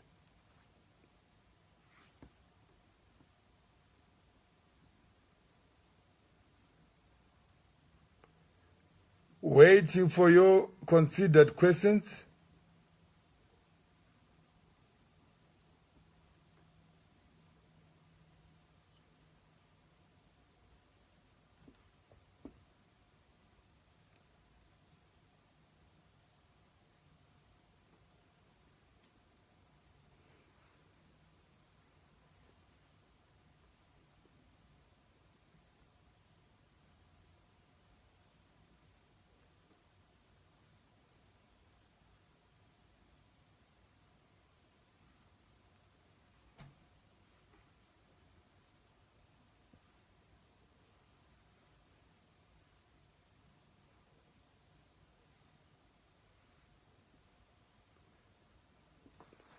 Hello? Okay. There is a question from Benford. So at the end of the day, Zati, what is the way forward? I guess Benford, that question can best be answered by all of us. What would you want the best way forward to be? Perhaps you can give an indicator of what the best way forward ought to be. Because all we can do is enlighten each other. All we can do is to have a rebellion of ideas. All we can do is to have a battle of ideas. And all the great things that have come into life just started as an idea. If change is your idea, give it legs. If progress is your idea, you must give it motion. If rule of law is the idea, you must be the face of it. If constitutionalism is the idea, then you have a job to do. So the way forward is the way forward of the man in the mirror. And who is that person? That person could very well be you. So, Banford, what are you saying is your way forward, not our way forward? We are only doing what we can do with what we have at our disposal. But you can do. But the sum of all these varied parts will become the universe of what should be done or what is being done. So I do hope that we understand the perimeter, the circumference of change. Where is change to come from? Change has no eyes, has no ears, but it requires a human intervention. and who is to intervene to give an address for change. That we are moving from here to there. That point B. That's, if we all answer that question in the affirmative, change will come. You can never be mistaken about that. Change itself is a product and a consequence of human choices. And we are the reason that change will visit any place. Kuda says the way forward is to encourage people to vote. And before casting your vote, please imagine 20 years from now, what you want Zimbabwe to be like. I would maybe just change it. What you want to be like if you choose Zimbabwe as your country of operation. Let's keep on engaging, especially with our counterparts. But what are we to engage on? What are the burning issues other than talk about Mugabe, this, Tsvangirai, that, Mujuru, this, that one, that, and is it? Aren't you tired, Kuda, of being person-centric? It's personality-driven agendas. If it's Tsvangirai who does something, even if he's wrong, he is correct because it is Tsvangirai. Mukoma Masibai in Australia says, "Hi, you are high." So, Kuda, let's negotiate the kind of issues that inspire, that ignite, that will make voting so interesting, that will make everyone talk about registering. I did register yesterday. And then what? Now I'm going ahead to do something. So how do we build a civilization? How do we transform this talk into deeds? I think as Zimbabweans are good at talking, but we don't act. Kuda, voting is not our solution. I think, Benford, you may be aware, I think you were talking about me. Imagine SMM was a mosquito. Would they have needed to put it under reconstruction, to put a mosquito under reconstruction? If there was nothing on the ground to destroy, who would want to destroy nothing? So you must learn from history that deeds count. And then Christine says, please find a controversial post. I'm not sure what controversial post Christine is talking about. But we don't act. Kuda, voting is not our solution. And I said, let's have a conversation on SMM. Let's have a conversation on the narrative that ordinarily will not be on your front pages. The narrative that you want to talk about. Because there are many people who have a script already, but that script has not produced change for 37 years. And they're not even prepared to change 1 inch, even to bend the arc just by 1 degree. Because they believe that what they know or what they think they know is sufficient to drive the change agenda forward. So Benford is saying, let's talk about each. I can only talk about things that I know.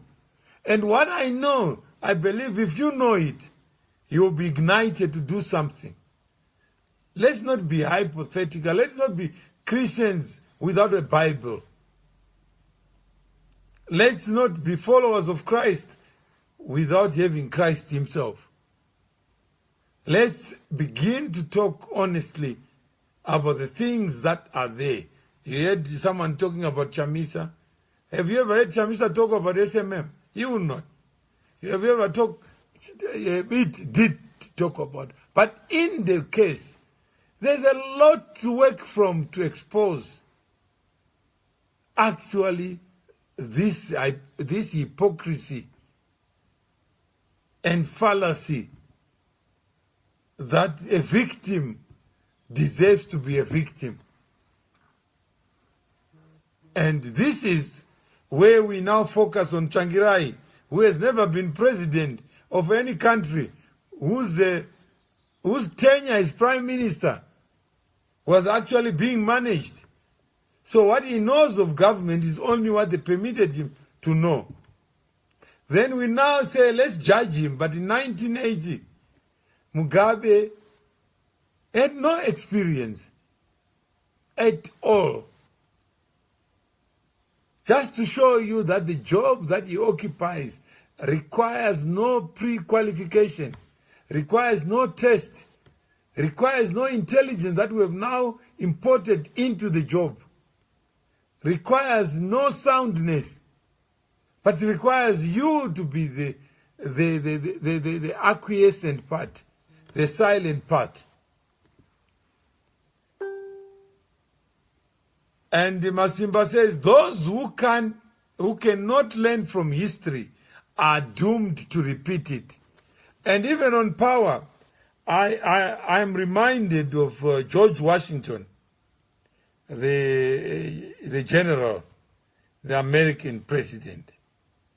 What did he say? He was a man feared in his time. And what did he say about power? And what did he reign? And it will be very interesting, because there are many people who actually believe that for you to be a president, you must be intelligent. For you to be a president, you must have done something of value. And this is what the man said, George Washington. I walk on untrodden ground. I walk on untrodden ground. Let me type it so that you can understand the import of it and the validity of it. I walk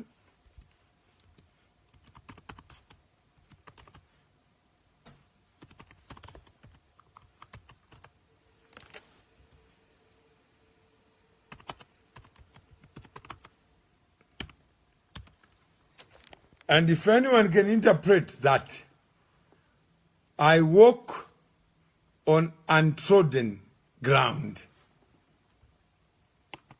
please help us.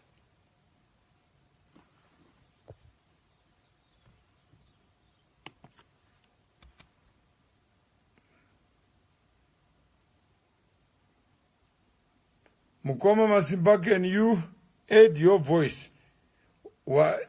The quote is from George Washington. Antonio has also added his voice.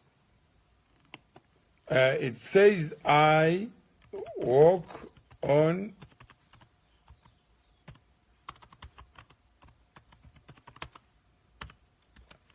okay, Antonio Complex Muvunde. 2018, I'm convinced ZANU will win. MDC Alliance are not playing politics enough, playing others' game. Already somebody saying, I'm predicting the outcome. And therefore, what is your suggestion, Antonio?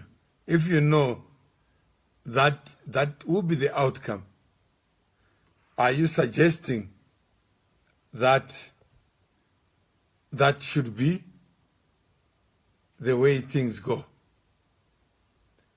So, Christine, I'm still waiting for you to maybe clarify what is the post that you are referring to, because I don't seem to have a post that is controversial in my book.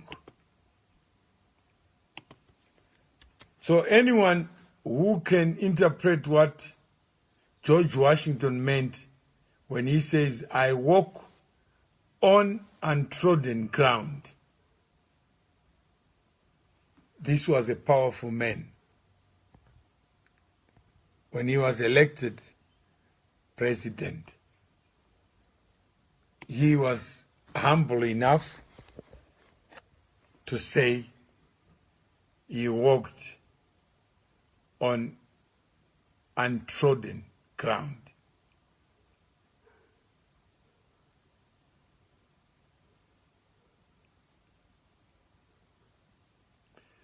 Okay, I think Tatenda, you gave us something. In a way, George Washington meant he was doing something new. Nobody has done before. That is the same for Mugabe. Every decision that he makes is new. Yet some would say he's more experienced than another. And Mkoma Masimba, no one had ever been president before. There were others who were president, but George Washington himself had never been president before.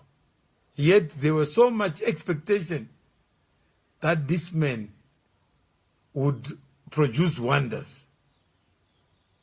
So there was no example for Washington to follow. All the decisions he had to make would be made for the first time. It was as if he was traveling somewhere that no one had been before. Ground over which no one had previously walked.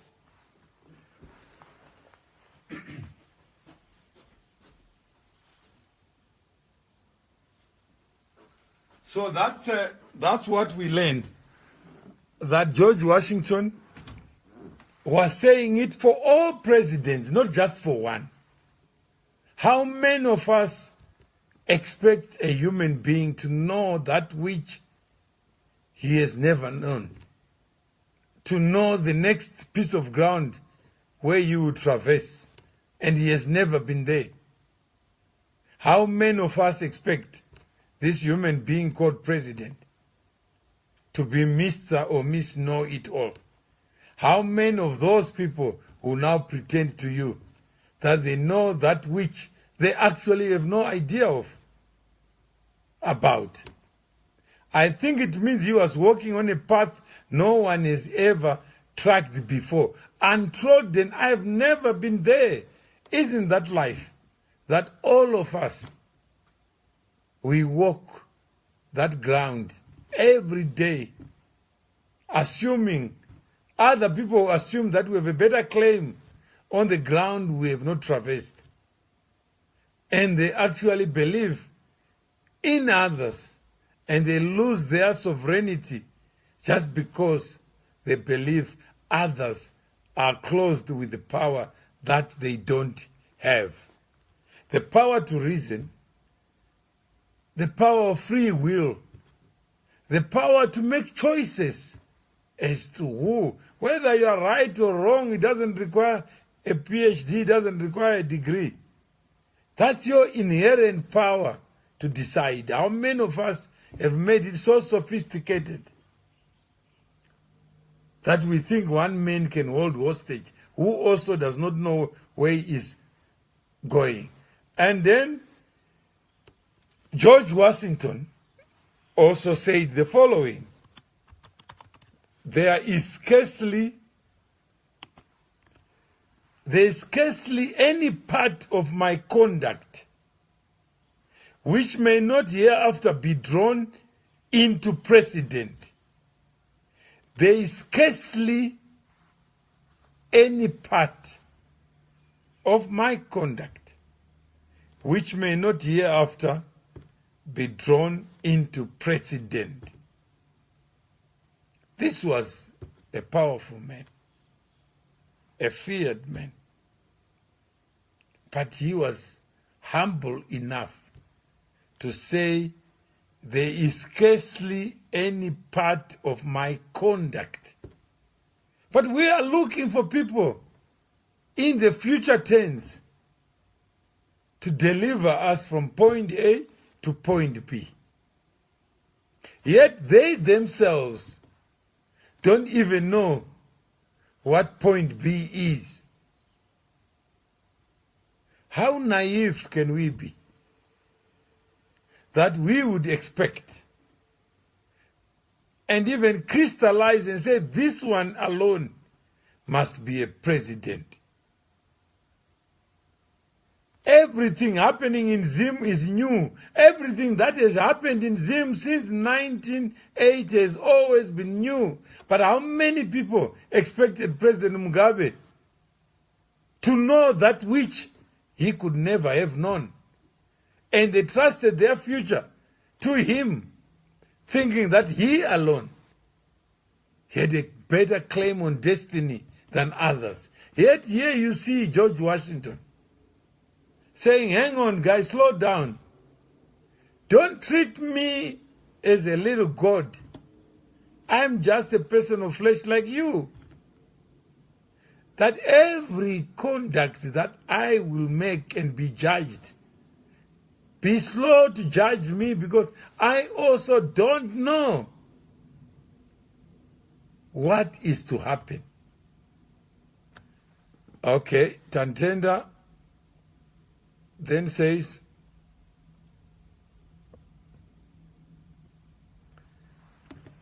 no wonder we as Zimbabweans having to suffer from Stockholm syndrome towards ZANU-PF and Mugabe. We also have people have some syndrome towards MDC and Tsvangirai. ZANU-PF supporters think there is no better person than Mugabe. MD supporters think no one else can deliver change other than Tsvangirai. We are holding ourselves hostage. So that is the case, Tatenda. Captured it very well. That is what the sentiment of George Washington was. All he was saying is, when you see me, see a human being, my absence will not result in a calamity, because I don't have the means to cause a calamity. I have no means to give food on your plate. I have no means to make you pass an exam. I am human as you are. So if I'm human, then I can only do that which is permissible and possible in the four corners of what humanity entails. Andrew Mutsambiwa says, one does not give power, but can lose the power by action of the opposition. A lack of organization and aspiration is an advantage to the incumbent. Our blame should focus or move our support to new players. It's not about a player. Remember George Washington's words. I walk on untrodden ground. And if you walk on trodden ground, you can't be human. So even the people who call themselves opposition, what unites them is their anger against Mugabe, not what they can do for themselves in the name of the party or country. Everyone doesn't like Mugabe, but they want to be Mugabe. Everyone doesn't want the powers that they perceive Mugabe has. And yet, publicly and privately, they actually cherish the same behavior. Even some who can't even memorize books, they end up mimicking Mugabe. They end up talking in Shona and English. They end up trying to be a little Mugabe there, a little Mugabe there, and everybody. Even Mr. Mjuru, after 34 years in the same bus with Mugabe, she would still say, I actually was sleeping while the bus was moving. The only person who knew where the bus was going was this solitary individual who doesn't even know the ground that he is covering. Then we have Chiangwa William. He says, Makati no Mawere, how are you? Mr. Mawere, I see your topic. The only thing is a solution to be put. We need to put muscles to submissions. Yes, muscles can be injected to weaken them and seduce the brain that controls these muscles. I'm sure that when you know better, you act better. I think, William, you would agree that when you know better, you also act better. If you know what George Washington knew, that he was walking on untrodden ground, that the next step he made, he didn't know if there was a ditch or not, then you then have a new perspective about public power and who should have it, who should not have it. But how many of us actually don't know what public power is and ought to be about? But every day we hallucinate. We talk in its name. We personalize it. If Tsvangirai is not president of this or that, then it's not credible. If Tsvangirai doesn't win, if Odinga doesn't win the election, then it's not credible. But if he wins, then the election is credible. And we can go to court, we can fight outside the ring, only to prove that if it is not me, it's stolen. If it's me, it's someone else's business. Because I can never cheat. So we start with that, where an exam to the student is always a bad one if I have not prepared for it. How many are preparing for the battle next year?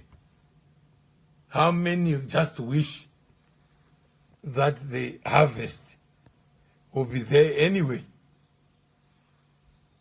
So if that is the case, I guess you reap what you have sown.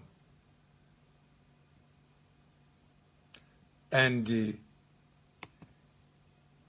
Mr. George Washington said it all.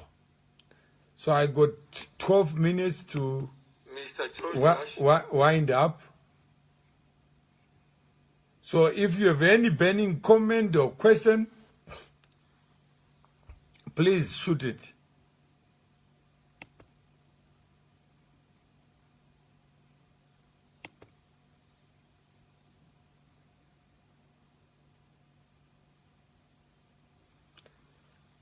So it looks like no questions.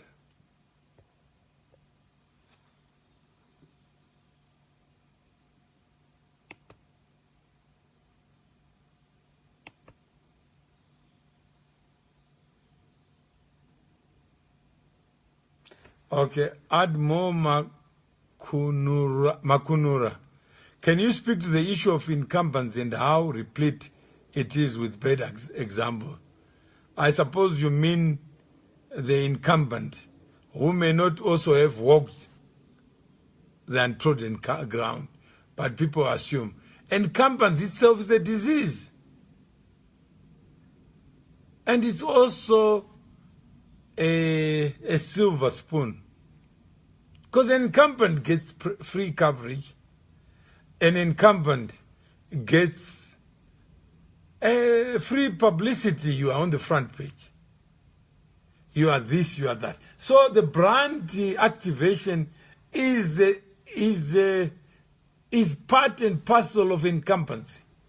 So there are many incumbent people who win elections, not because they deserve them, but because people assume that what they are doing in their name is actually good for them.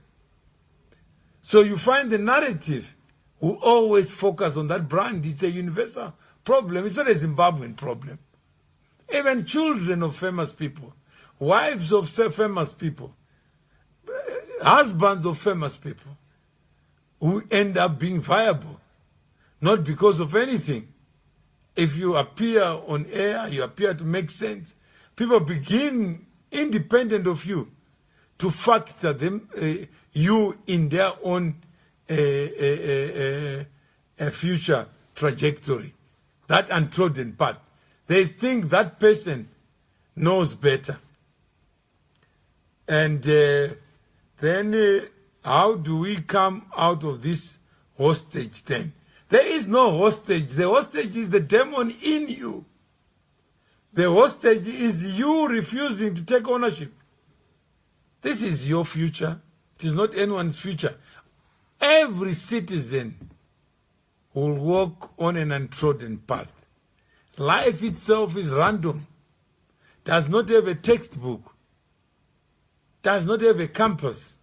So why would you expect somebody to have a better IP or knowledge about something that you also don't know? But what you know is, if there's no fairness, if there's no equity, if there's no rule of law, if there's no constitutionalism, something will always go wrong, like in the animal kingdom. What is your take on the Who Goodwill appointment? Yes, Zimbabwe, the statistics are there, money from donors is being targeted for health. So there is money flowing, but that money is not coming from you and I. It is there. And President Mugabe becomes that face of Zimbabwe. But is he the one who makes things happen? Other people think so. But like George Washington said, I walk on untrodden ground. And there's nothing, no conduct, even HIV/AIDS, that I've done to deserve this honor. And I would say, if I was a president, that I don't deserve it. Because the people who deserve it are the people who funded it and the people who participated as patients. That no president living in a state house will be worthy of an award to be goodwill ambassador for what?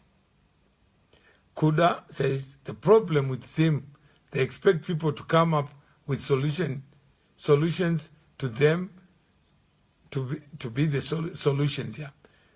The problem, the moment you say people, Kuda, it worries me, because you are not people, you are you. Say the problem with me, not Zim.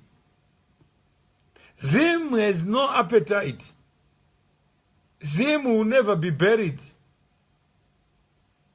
Zim will always remain what it is. Then Masimba, he wants to know about my vote, not his. He's saying, are you voting in 2018? Why or why not? If I'm alive, inshallah, I'll vote. But I have to talk today about those who want change. If you want change yourself, you have to present yourself, you have to register. You don't do it as a favor. Or you asking me, it's a Masimba, you don't have to leave Australia.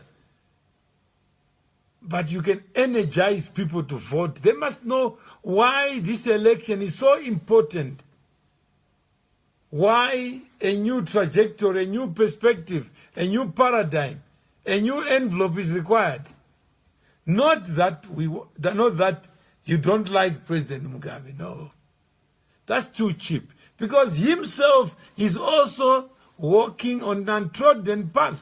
But we have piled so much expectations on one man. That's why somebody says on ANN7, I appear to be defending President Mugabe. I have no brief to do so. I have no wish to do so. I benefit nothing.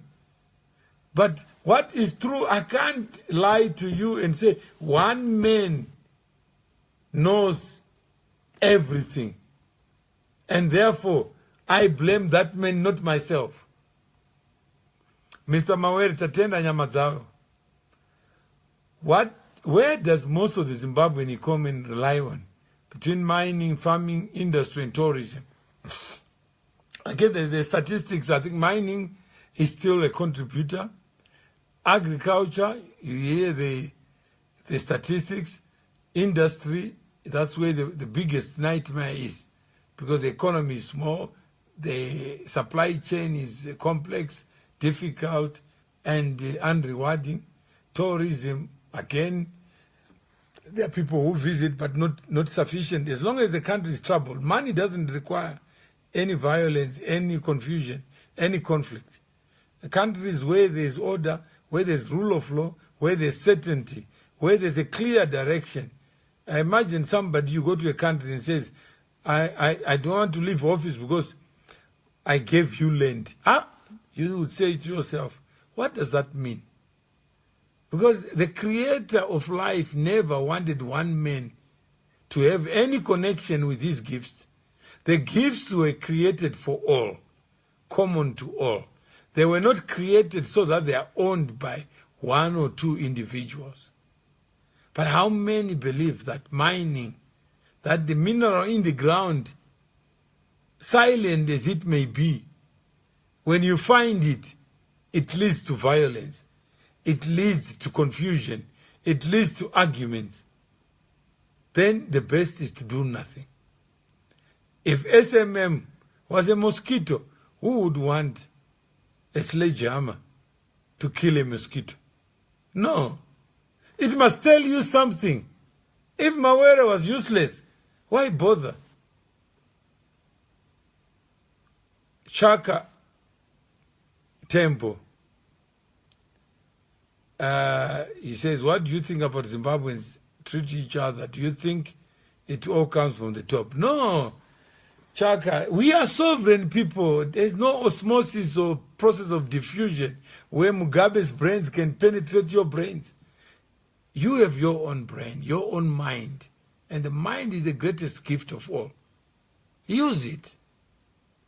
And when you use it, you discover that you're only using a small percentage of what you are gifted anyway for not paying for it.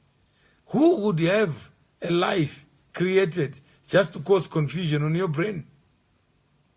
Tatenda, we are surely holding ourselves hostage. We have one Mugabe, we have one Tsvangirai against 15 million people. In each person, there is a president. In each person, there is property in the person. Do you honestly see reforms being undertaken? Eric Donmale. Reforms for what? Who would want to reform himself out of privilege?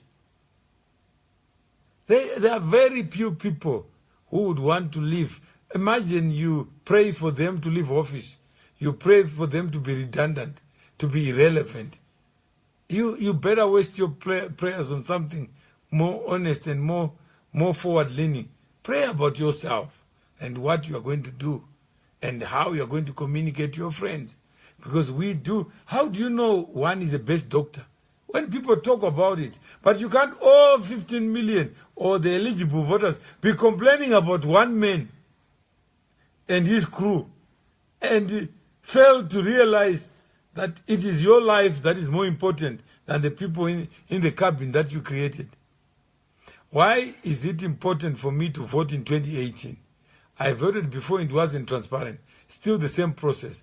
Waste of time here. Masimba, your power to choose was given in the beginning of time. It is part of the blueprint of life. Imagine you don't have the mind. Would you vote? Now that you have a mind, and knowing what you know, you choose not to, or even to ignite those who have to. What we need is, like Jesus left stories. Let's tell the stories of the last 37 years so that those who may think they are in power, they actually know that they were powerless to bring the kind of change that people expect. So if you can ignite, I'm sure this conversation has ignited people to ask questions. Some ordinarily would be quiet. That is what we need. You got the power in you. It was already stocked in you to be the change that you want to see. You don't need any education to exercise your free will. The problem is, Antonio says, him not knowing everything is not a problem, but him not admitting it makes him liable in action, says otherwise. Yes, Antonio, what I don't know, I don't know. If someone is born today and is unknown to me, don't expect me to call or to register that is birth in my mind. My mind is just too small. When it's raining wherever you are, don't expect it's raining where I am. I only know what is manifested in me. You don't need, Steve Rengo, you're right. No education to exercise free will. Your reasoning capacity, your common sense cannot be sensible because you have gone to school. A fool will always be a fool before election and after election. Election has no character altering mechanism. It doesn't give you any betterment of faculty. It doesn't give you any cognitive power. It doesn't give you any independence of thought. It doesn't add to what you have already. If you are a fool, you always remain a fool. Courage to vote. The moment you need courage to exercise your free will, there's already something problematic in that ecosystem. That's what you must, that must ignite you. That I want to remove this idea of fear. Because the moment you are afraid to be you, then you are no longer you. Who are you? You can't be induced to make a difference. It must be inherent in you that you hold the power. That's why you are human. In the animal kingdom, there's no elections. There's no president. There's no administration. Steve says apathy is very strong. Yes, apathy is strong because people believe that the neighbor holds the promise. That the neighbor is the one with the answers. Like George Washington said, clearly he knew better.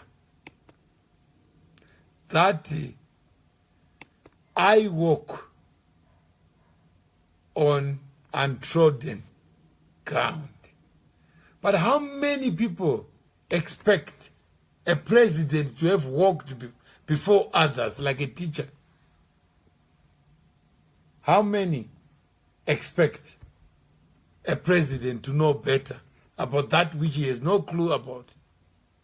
How many people even use this tired word, I want someone who can run the country better. Then you say, talk to me. What does running mean? Then you get mumbo jumbo there and a tirade of confusion. Why would you elect somebody to do that which you don't even have an idea of? So apathy, yes, the disconnection between those who hold the so-called power and those who are powerless. There is a serious disconnect. It's not just in Zimbabwe. This is a global phenomenon where people feel disconnected and they're looking for something that they can't seem to identify. A heavy cloud of apathy is active every day. You are so right. It's active every second. People feel fatalistic, nihilistic. They feel they are powerless, they are worthless, and they don't count.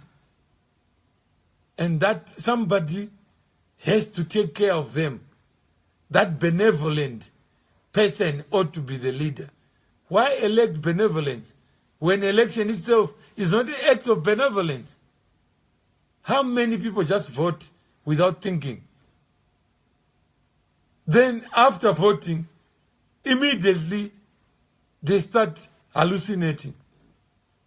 And immediately they become angry. And when they become angry, they wait for the next election again. So you have the power in you. Use it. Think about it. If there's nothing that inspires you, it's never too late. Find something, Masimba. Think. Find something. I can't travel to Zimbabwe at the moment. I can't vote. That's irrelevant, Masimba. Travel. Right now, we are talking real time. You are there, and I'm here. There was a generation that could not even dream of this possibility. So whoever you talk to, tell them the words of George Washington. I walk on untrodden ground. There is scarcely any part of conduct which may not hereafter be drawn into precedent. That whatever they experience, 37 years plus, it counts to zero. What Zimbabweans need is the whispers of tomorrow, not the ghosts of yesterday. What is done, but don't repeat the same mistake. Then all I can do is to encourage those who are able to vote to go for it. Not only encourage, ignite them. Find a language that makes even those who are lazy say, this is it. But I always get negative feedback. We are voting away. No, you are there for a reason, Masimba. Stay there in Australia, but ignite people with issues. Go deeper, as you say, on issues that matter. You may go deeper with prophets, but after the prophet, there's no prophet who has produced money, who has created a life, who has cheated death. So all the great prophets that you may try to expose in one sentence, they are these leaders who tell you, I'll deliver a better life for you. I gave you education. I gave you minerals. Where did you get the minerals from? That's not to be asked. Where did you get the land from? That's not your business. Government, created by men, end up having a relationship with what men in the first place cannot have. Steve, what will move a person to vote again? Same old. Where is that one factor to move the crowd to vote again? That we need a show, I guess, Steve, that we can talk to this issue to say, what is it that will inspire people to be hopeful again, to dream again? Imagine you were in 1980 in Zimbabwe, and you were looking forward to this independence project. What could have been in the mind of those people in 1980 as they queued to vote? In 1994 in South Africa, in Namibia, in Mozambique, Tanzania, Zambia, all these other countries. Just imagine. They had nothing. But there was something in the air. And that, imagine Barack Obama leaving his home and says, I can. Says, what can you do? He says, with your vote, there's nothing impossible. And he did it twice. And what words did he use? Change, hope, faith. Imagine we take faith away from human ecosystem, what remains? So, Steve, there's a lot that we have not ignited. Just remember George Washington's words. I walk on untrodden ground. And therefore, don't vote somebody because he appears to have been in power when he is powerless to change your life. Chaga Tembo, can those with dual citizenship vote in Zimbabwe, otherwise known as aliens? They changed the law, but there's still some confusion. But the Chaga, don't give up. Go and test the system. But it doesn't mean that you all have to vote. But vote, some should do. And they will carry your hope, your fears, your aspirations. There was hope and a light at the end of the tunnel. Zimbabweans have been fooled. Yes, in 1980, there was hope. Now you can use the rear view mirror and reflect and ponder. We need a George Washington. We don't need we just need a humble person.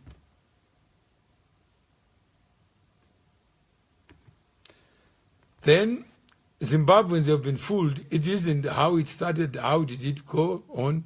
Yeah, the journey, there were people in the bus.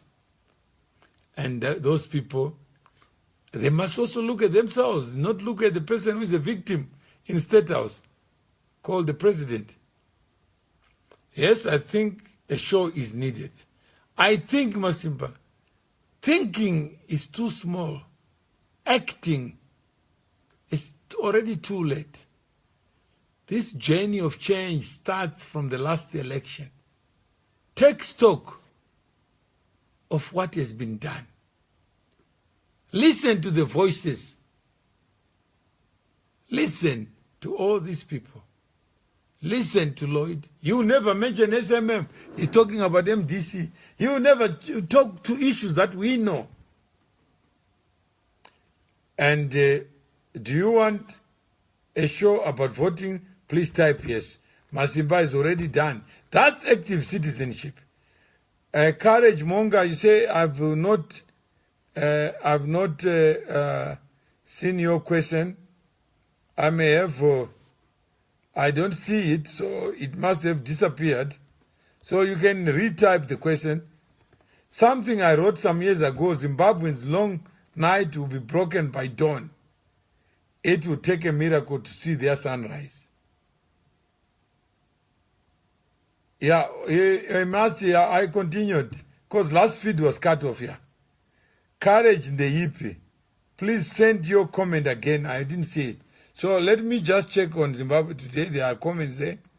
Taijia Chirenga joined. Welcome. The Zimbabwean mind and perception has been heavily politicized and brainwashed to think that Mugabe is irreplaceable. I don't think there's a mind, Martin Madzire, that is called Zimbabwean. A human mind is a human mind. Right now, there are people who are listening, who are watching. Let's not surrender to this idea that a mind can have nationality. Look at how the first family institution has been politicized and the law being twisted.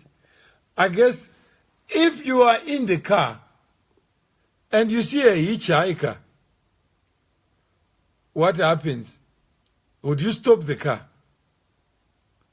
We are all too comfortable going our own untrodden path. Some going nowhere slowly. They say if you don't know where you're going, any road takes you there. We are all marching slowly. Where are we going? Who are we negotiating with? How do we convert all these connections into a community of angry people? Not angry at Mugabe, but angry at the things that we have not done. That things we could have done for the last 37 years. If Mugabe is celebrating, let's also celebrate about the things we could have done. And then we allowed things to get worse every day, yet have the propensity to blame. So let's look introspectively.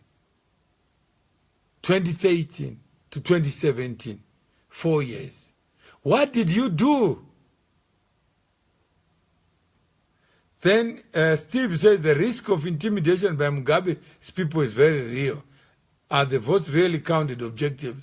Again, you are asking questions. Is Jesus, did Jesus ever live if you are a Christian? Did Prophet Muhammad ever live? I've never seen his picture, his face, but how many believers? You must have faith, Steve. And the faith must be founded in your common sense, in your logic, in your reason, not in the mischief of somebody else. Mischief will always be there. That's why we've laws. Not to stop crime. It will happen. But what are you going to stop your life? In fear that somebody will come to rob you. But robbery does take place. None of them deserve my vote called auxiliary change. If they don't deserve your vote, it's never too late for you to be the reason why people should be ignited to vote. Steve Rengo, the vote is a fear factor. How do you ever ride that voting fear?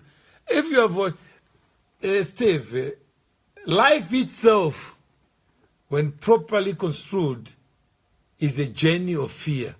It's a journey of uncertainty. It's a journey of untrodden stations. So, have you ever stopped living because of fear? The vote, the right to vote is conferred in you. It's not conferred in the abstract. If you have the right, exercise it. Other people fought so that you have that civil right to decide. Steve Rengo, Steve, how can Mugabe put fear in your mindset? Does Mugabe know what you are thinking? Imagine a prisoner and a prison officer capturing what a prisoner is thinking. That's impossible. I think Msipa is making a point there. And that's a very crucial point to make. Is Mugabe, if the political press bit, you are all, Steve, just remove the if from your questions. Because the more you use if, you're already telling people not to do anything. If I die tomorrow, then what? Should I eat tonight? And Marcy says, I wish I could be transported to the pre-independence friends to see what was going on in society and the narratives shared that convinced them to stand up and fight.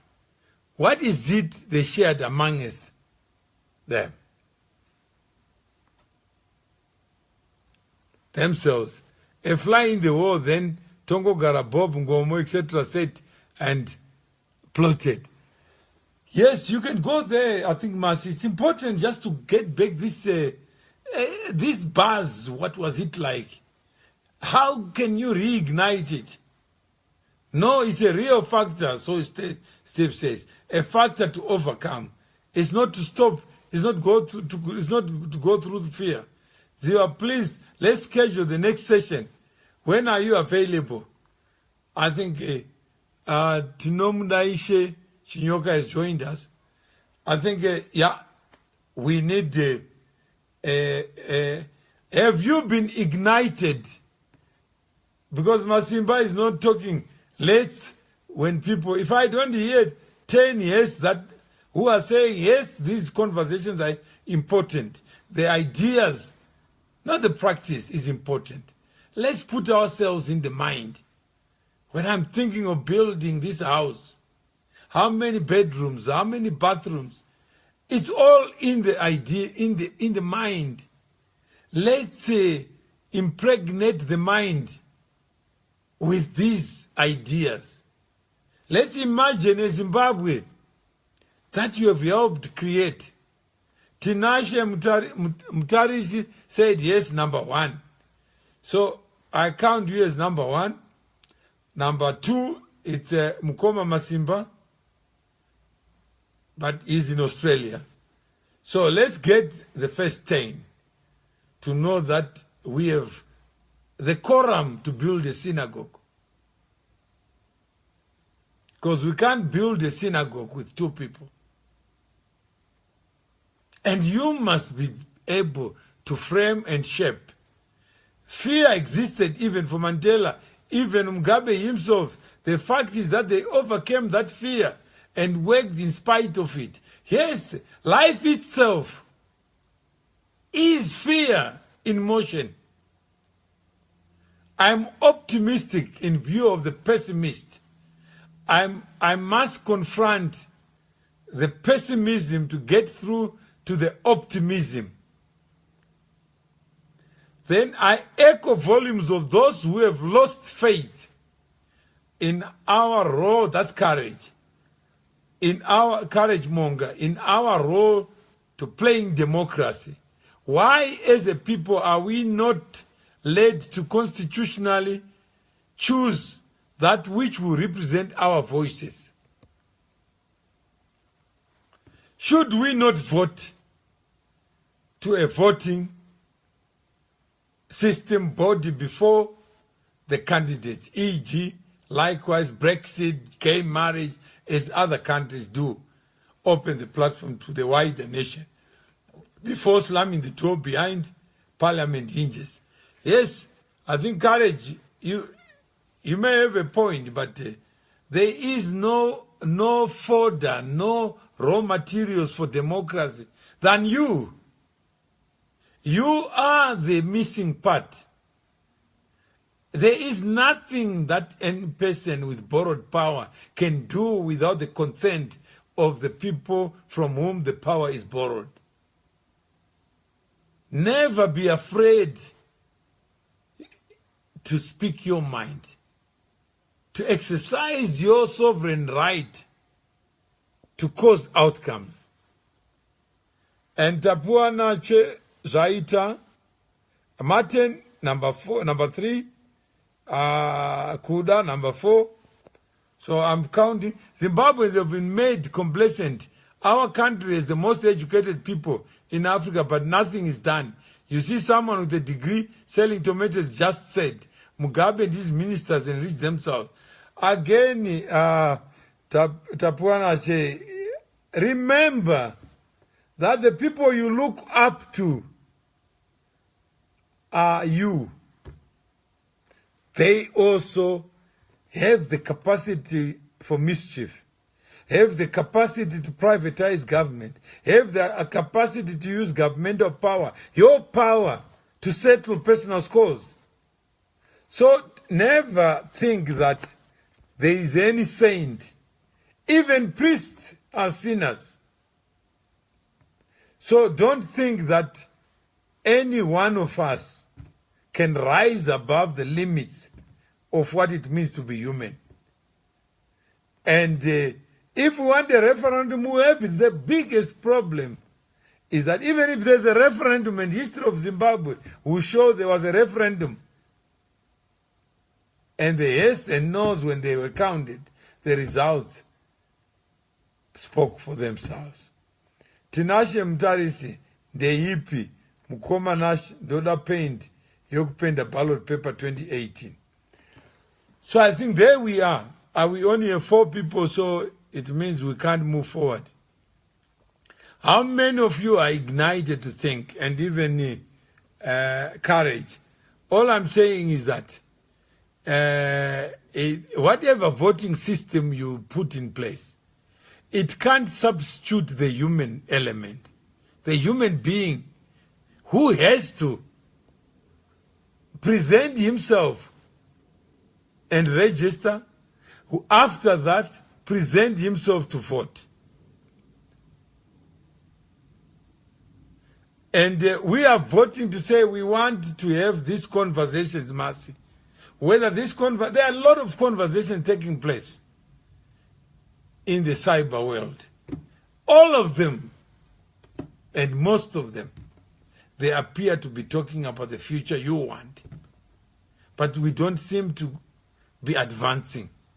It produces anger, it produces nasty people, it produces a mind that is not forward-leaning, but backward-leaning. So I'm asking, are you interested in having part 2 of this conversation so that we can carry on with it? So I'm looking for 10 people. So far I have 4 people. So we don't have a minimum quorum.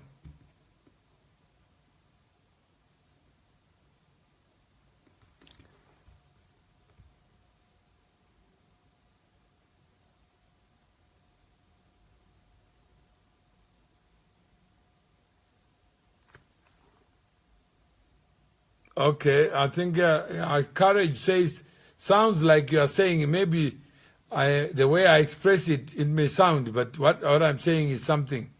A law is better than no law at all.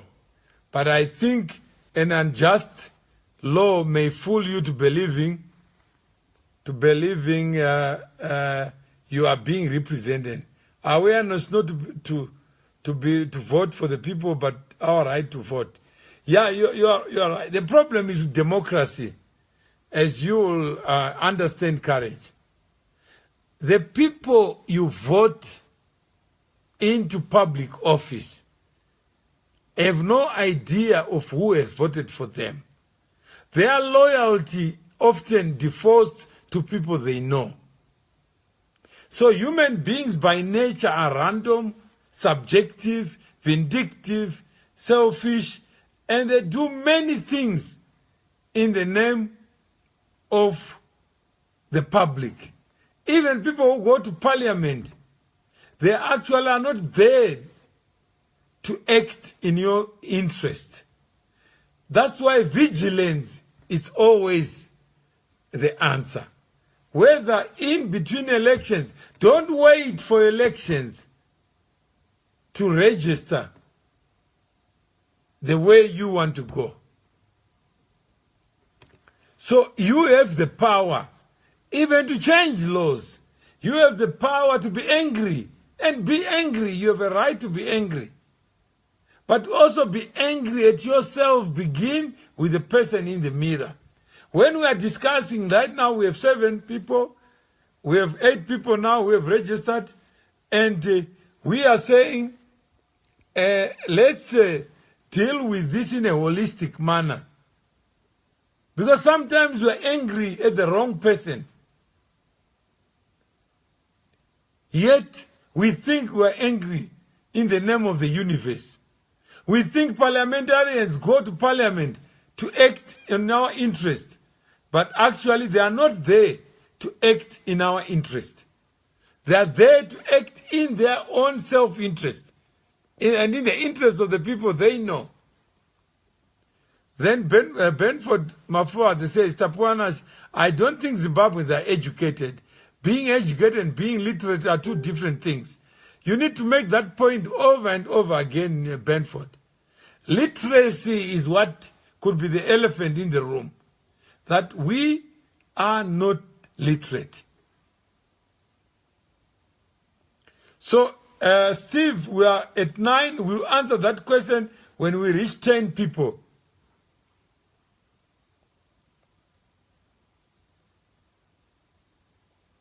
So, there are many educated people, but there are also many educated fools. But they think that what they went to school for represents the universe of what is to be known. So sometimes they intimidate common sense with nonsense. Okay, now we have reached 10. So we now have the quorum. Then the next question is, when do you want this show? Right now it's 7 p.m. I can do 10 p.m. which is 3 hours from now.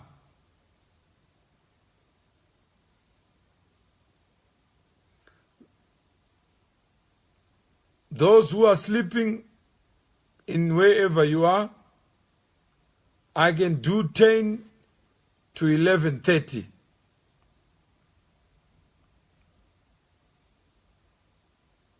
Any takers for that?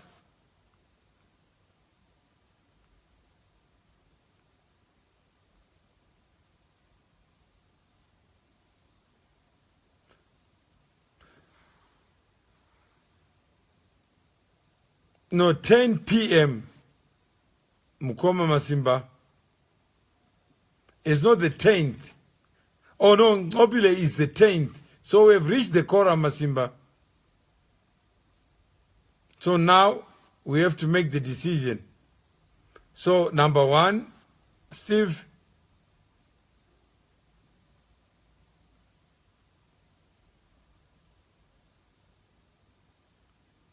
So 10 p.m., those who are interested, Bruce Jackson, 2, Benford Mafua, the 3,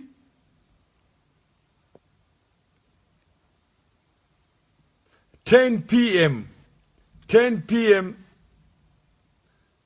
Central African time.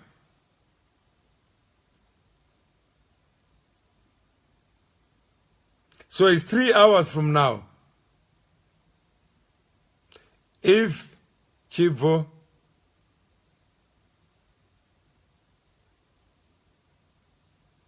that's right. But when you say Zimbabweans are not educated, which Zimbabweans do you mean? Do you mean the Zimbabweans in situ? Because no census has been taken for all Zimbabweans across the world to evaluate if illiterate outnumber educated are.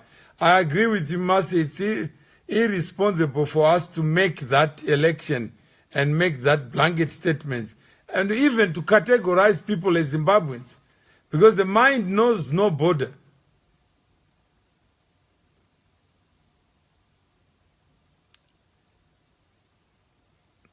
Yeah, yes, 10 p.m. South African time. So I think here I got on the Zimbabwe today, there's a lot of activity. James Ziki, Charles Modi, Bright Maoko, Eve Chivo.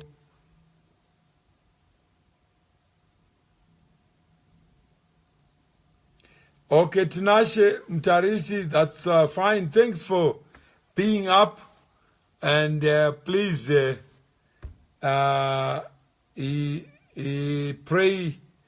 pray for your silence so that it may end.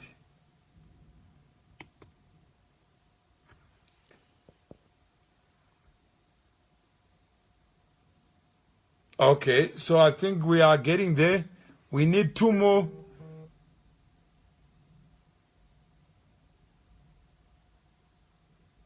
We need 2 more, then we are okay.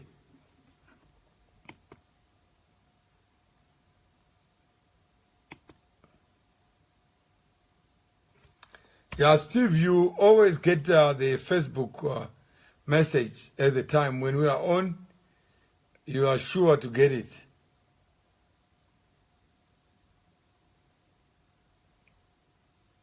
So are we together?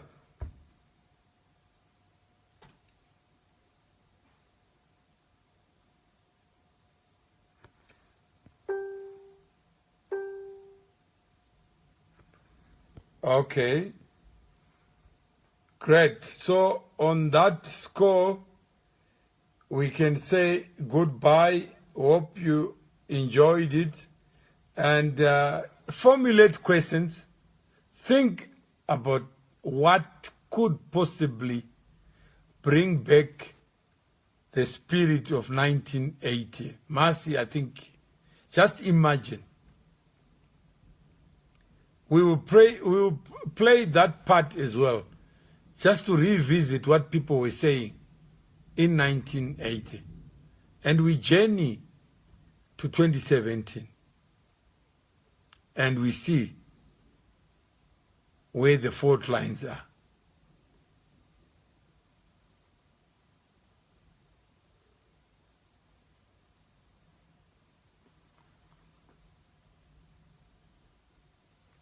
So Courage says, I wish this platform could be either in Confravision and teleconference. This is a good example of a relative analogy. You have better resources to reach out to us than we do. You are live. In contrast, we are texting. Exactly our government and its people. In fact, Courage, nobody has stopped you from being live. We can bring you in. You can come on Skype. You can come on Facebook Messenger. You can call us. And please, we are available. If you want your voice to be heard, let's do that. But sometimes it's efficient when people are typing, because we leave a record. We have both audio and text. Sometimes we don't have a narrative.